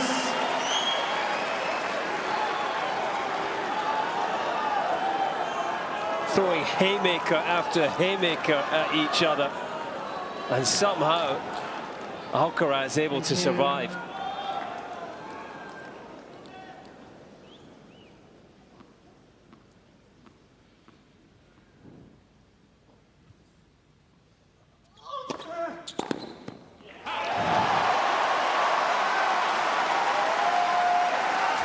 It's the sort of point that just has the potential Alcaraz. to change things here. Yeah, no kidding. And the reaction from Alcaraz ignited the crowd.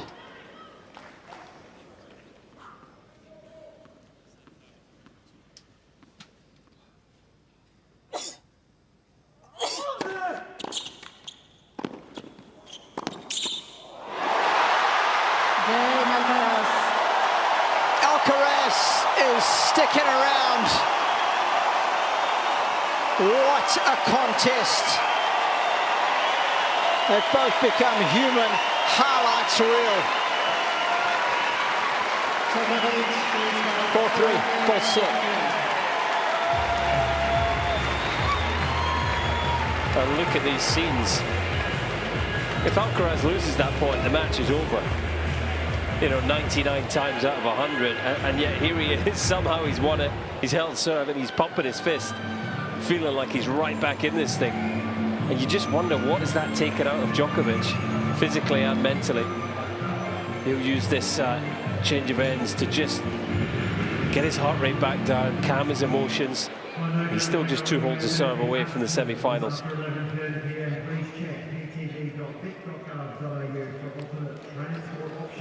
If you do need to leave, Time.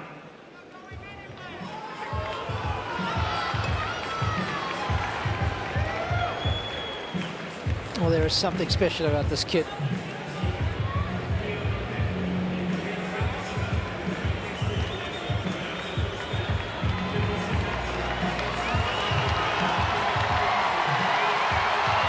Well, he's coming from behind.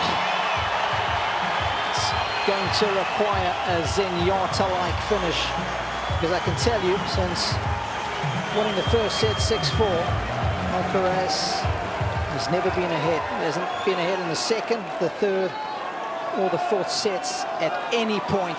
Thank you, ladies and gentlemen. The And he's players still are down a ready break. now. Thank you. As well as he played in his last service game. Please.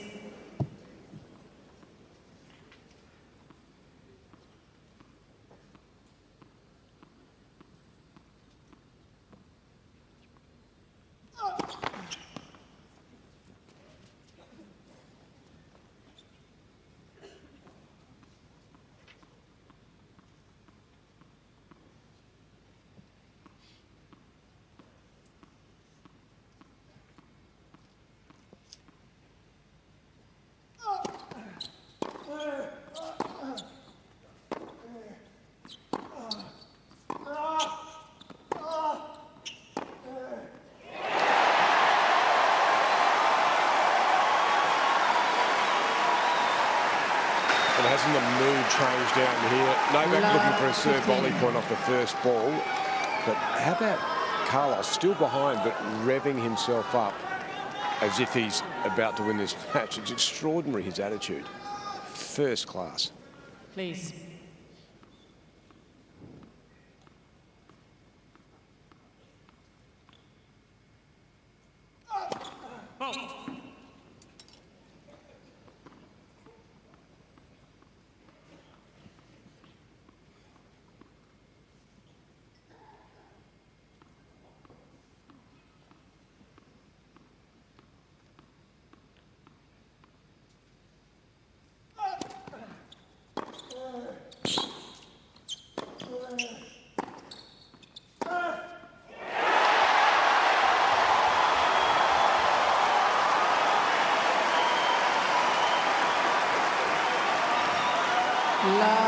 And it's the Spaniards' turn to enjoy a little bit of wind in their sails.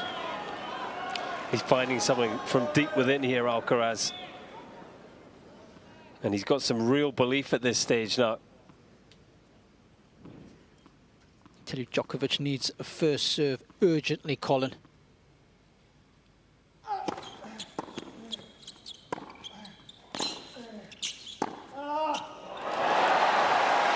How about that? 15-30.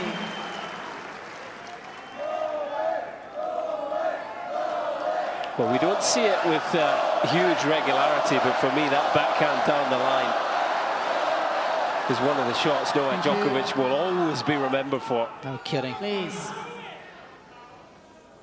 Please, ladies and gentlemen, that's enough. Remember it like yesterday, Canada 2007.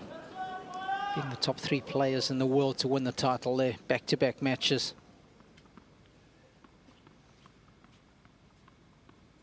This changing of directions, it was a joke.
Well, Alcaraz is trying to beat down Djokovic's door.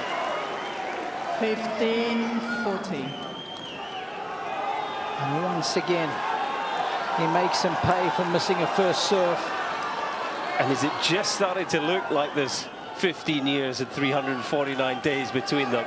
Alcaraz certainly the more energized at this stage. Thank you.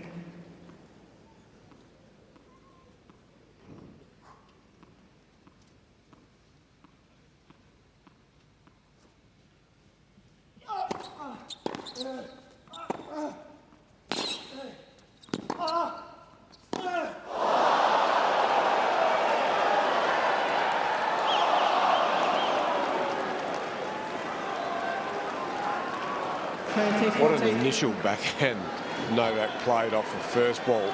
That was, he was wanting to take full control. There's the forehand from Carlos, but that was outstanding. As good as balls you could hit to keep control of the rally.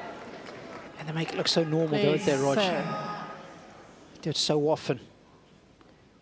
Take it for granted. Still another break point, though, for the Spaniard.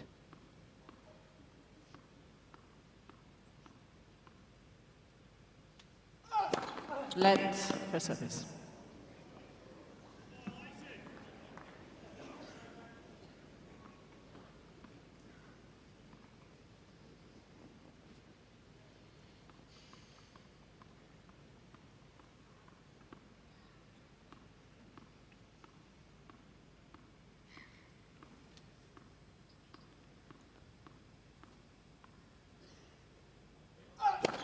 Let's for service.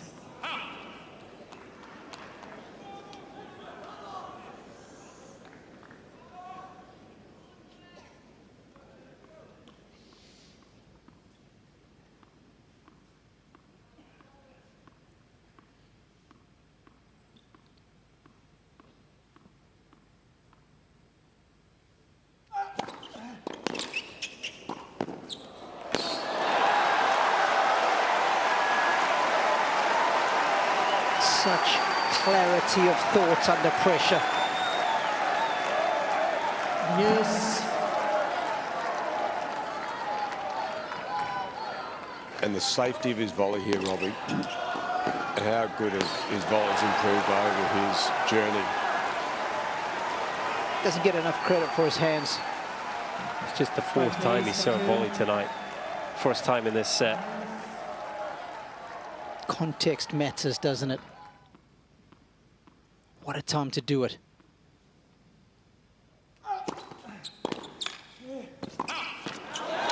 Whoopsie.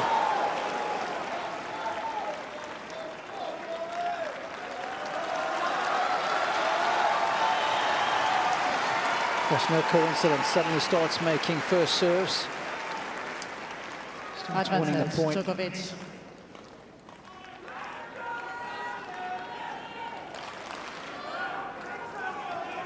Just a strength there on the left toe.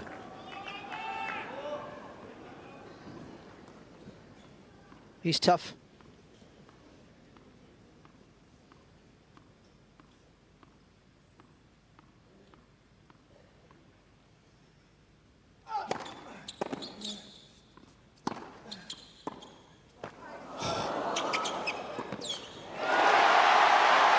Jannik Djokovic.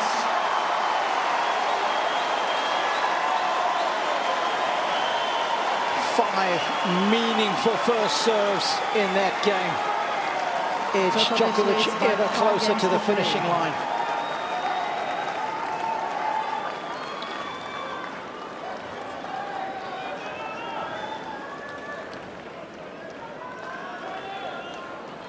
Seats, please. Thank you, ladies and gentlemen. This is what they came to see, their man.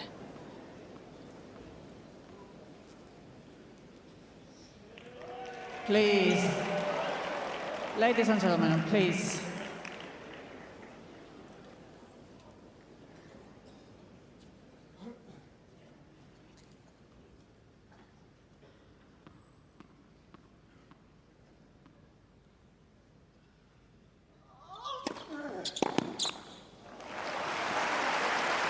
Love.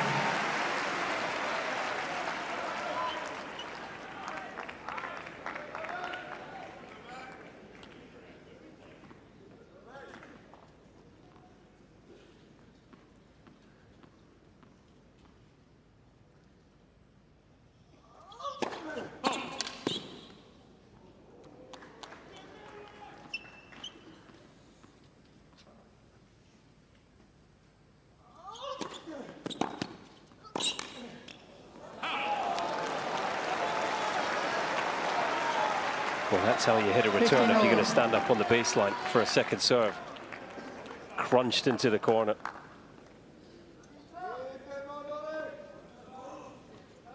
Please.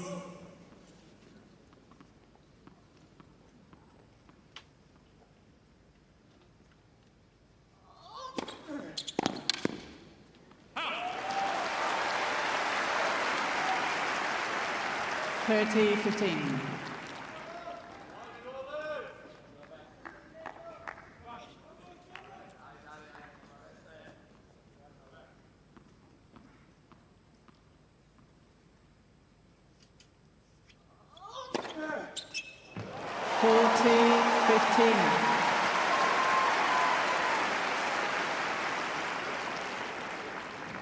These kind of service games have been few and far between for Alcaraz. Since the start of the second set, most of the holds have been hard to come by.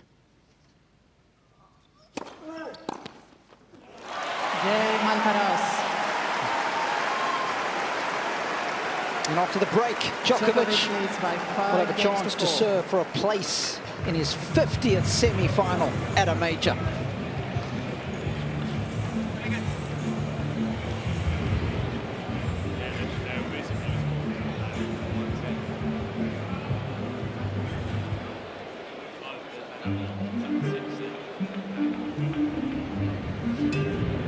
What do you make of what you've seen from Alcaraz today, Colin?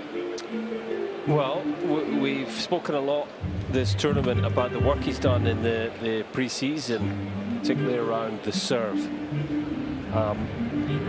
First serve percentage has been good, 74% for the match. I still think there's a ways to go for him in terms of the accuracy of that delivery and indeed improving his second serve. I think his second serve return, which he's clearly made a commitment to taking up on the baseline or hard court, hasn't worked for him tonight. Back to the drawing board there. And ultimately, he's been outplayed to this point by Djokovic.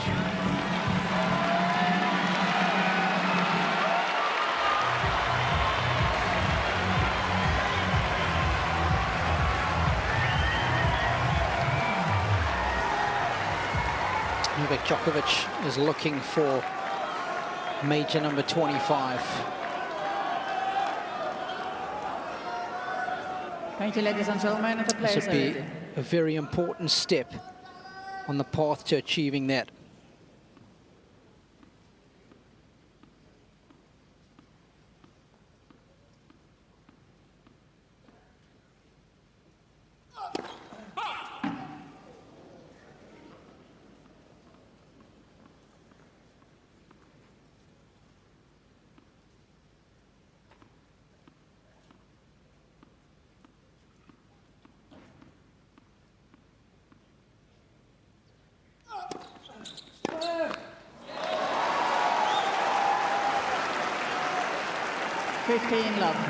Just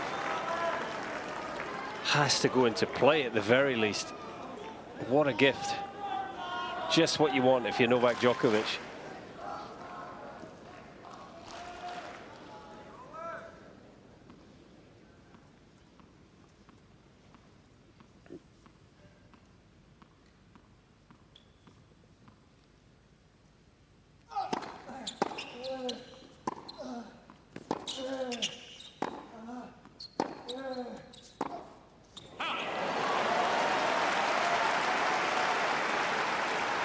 Just to let you know about the tension that Novak's got, obviously he's been here a lot of times, but when he went to sit down, he asked Andy and the group, what about my serve? What should I do with my arm? And they were all sort of pointing to keeping your arm up, and so you can see the tension around him, what he's feeling about his serve right now.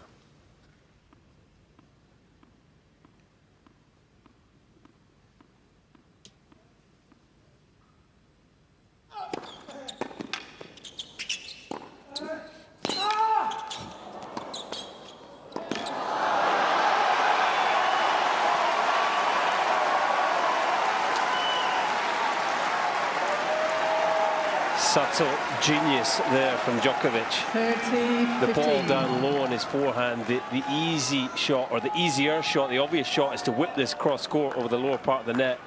But not Djokovic. He's back in behind Alcaraz. And he's 2 points away here.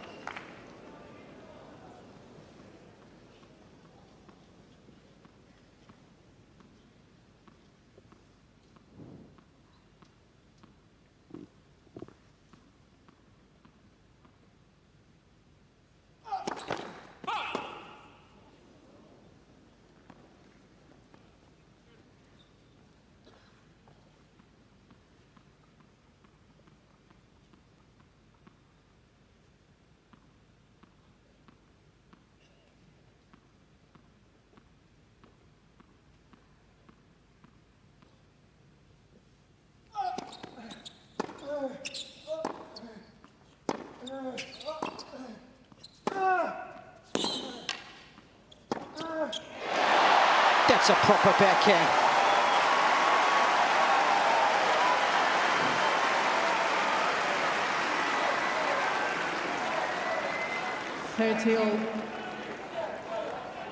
Beautiful combination of shots.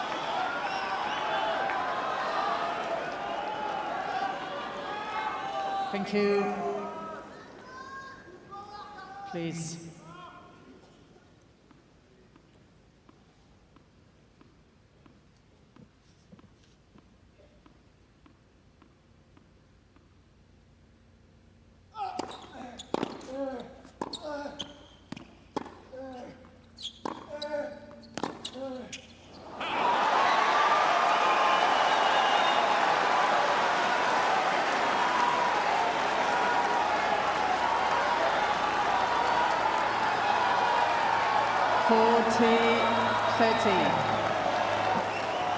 Three hours and 36 minutes of high-octane tennis.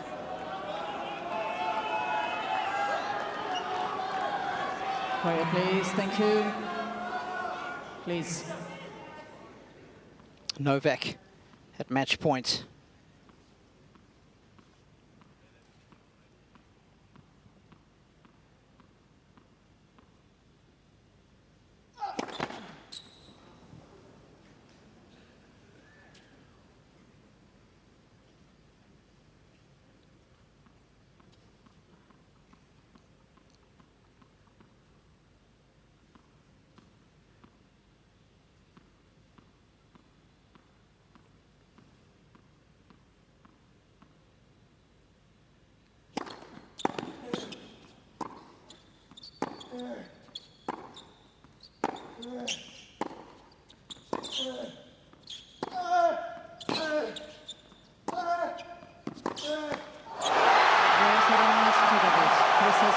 It's a 50th Grand Slam semi-final for Novak.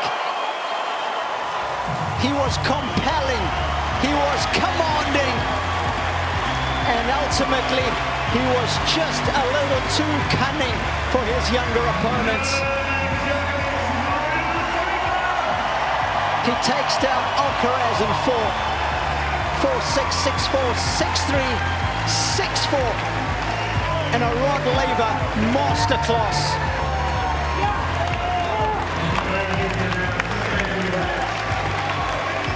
And look at these scenes as he goes over to embrace Andy Murray. Did you ever think we would see that in this sport? But here is Novak Djokovic, 37 years of age. He'll be 38 in a few months. Well, he has still got it. Make no mistake about that. He has reminded us and the whole tennis world, including Carlos Alcaraz and the rest of this draw, that he has still got it, and he has some serious title credentials still at the Australian Open in his pursuit of a 25th Grand Slam title. He's just carved from a different cloth, isn't he? Just a mental giant today. And we thought he was struggling physically. Yeah, and Rog called it, didn't he? Rog called it. We've seen him struggle, but he has this ability just to put that to the back of his mind and just sharpen the focus. And I think it helped him. I think it was a wake-up call, if that's the right way to put it, to say, I have to go for my shots, I have to play aggressive tennis. And from that moment, the start of the second, he dominated the match.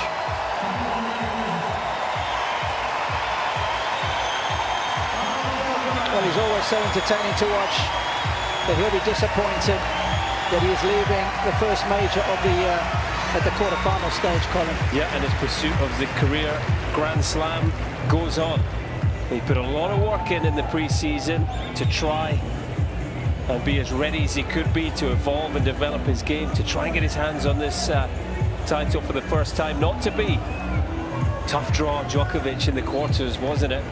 And he's going to go away and dissect it with his team, I'm sure, figure out where it went wrong. Ultimately, though, Djokovic, too good on the night.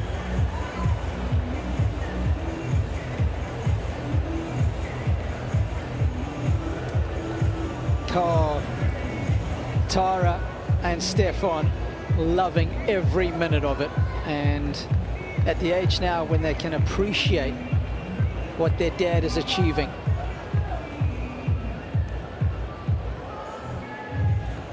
Just a word for Alcaraz as well. What a special player, but a special human being we have in our sport. Not once did he complain tonight. He embraced the challenge, he enjoyed the challenge, he gave it everything he had, and he looked Djokovic in the eyes, he shook hands and said, well played, too good. Well, let's hear from Novak now. Novak, we've seen you play so many amazing matches in your long and illustrious career, and this one for me is going to be one that I'll long remember. How in the world did you win this match with all the circumstances tonight against Carlos? Well, with my 2 legs and 2 arms, I guess, but 1.5 leg. But you know, first I want to say my utmost respect and admiration for Carlos and everything he stands for and what he has achieved so far in his young career.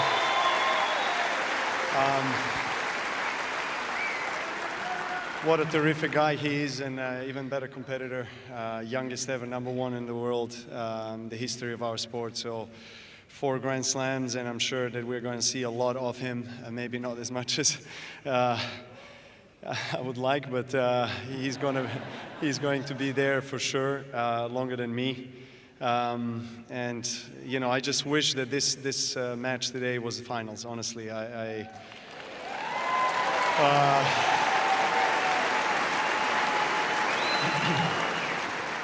I don't know if Sasha Zverev is still awake, 1 a.m. if he's watching this. I'm sure his team is.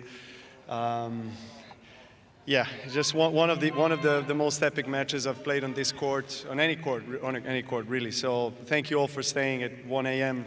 to watch us and support the players.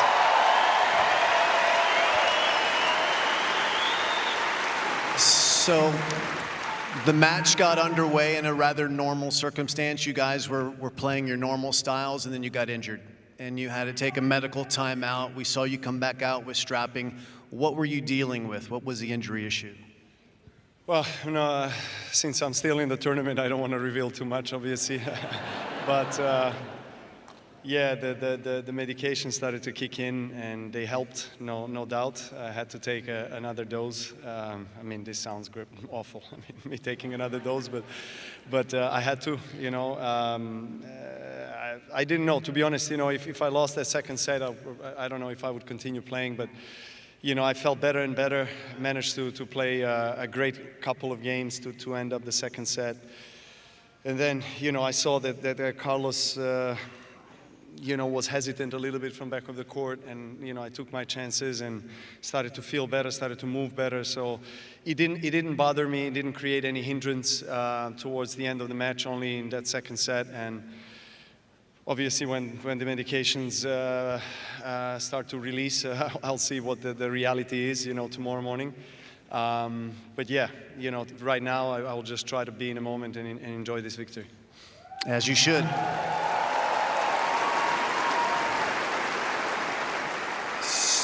Some of this match and the changes that you made with your game, how much more aggressive you got, reminded us of what you did here 2 years ago when you suffered a leg injury in the middle of the tournament, and then you got very aggressive with your forehand and you went on to win the tournament.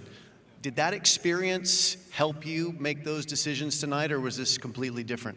Sorry, I mean, I heard your question, but I'm surprised that my kids are still here. I mean, I mean, I love you, thank you for supporting me, but it's 1 a.m. When are you going to sleep tonight? They don't want me to speak about them. Yeah, okay. Back to tennis. Yeah, back in 2023, I think. Yeah, I actually had a similar injury and carried it basically from the beginning of the tournament, and just had to go for my shots more. Honestly, sometimes it helps. I mean, it definitely helped in the second and third set. You know, we are so nervous on the court. You know, there's a lot happening. You're going through emotional turmoil, up and down. You know, any point can really shift the momentum to the other side, particularly when you play on such a high level against the champion like Carlos. So he brings the intensity, incredible energy and competitive spirit to the court. So, you know, you got to come out and be at your best. So I knew that. It was unfortunate what happened towards the end of the set for me, but in that perspective, the way you explain it, I think comparing to the 2023 performances I had, I think it does help mentally, because, you know, you just all of a sudden start to play a bit more aggressive. You go through your shots more. So I guess that's going to be necessary for me, I guess, in a couple of days' time when I face Zverev in the semis. And that's one advantage, if there is, in playing today. It's Tuesday. The semifinals isn't until Friday for you. So you do get that extra day off. So that's beneficial. But you'll need it against Sasha. He's a great player too. You guys have played a lot of times. What will be the keys in that match for you as you look forward to the semifinals, besides waking up pain-free tomorrow, hopefully? A little correction, Jim. Today is Wednesday already. True. God knows when we're going to go to sleep. I guess the key is recovery for me now. You know, to be honest, that's all I'm thinking about. The extra day with no match comes at the perfect time for me. Let's see if it's going to be good enough on Friday. Hopefully, I can come out and feel my best, because, you know, Sasha is playing some of the best tennis he has played. And yeah, we have an agreement. As long as I play, he's going to let me win Grand Slam matches. Well, it's all settled then. Congratulations on your run to the finals now. Just Novak, incredible once again.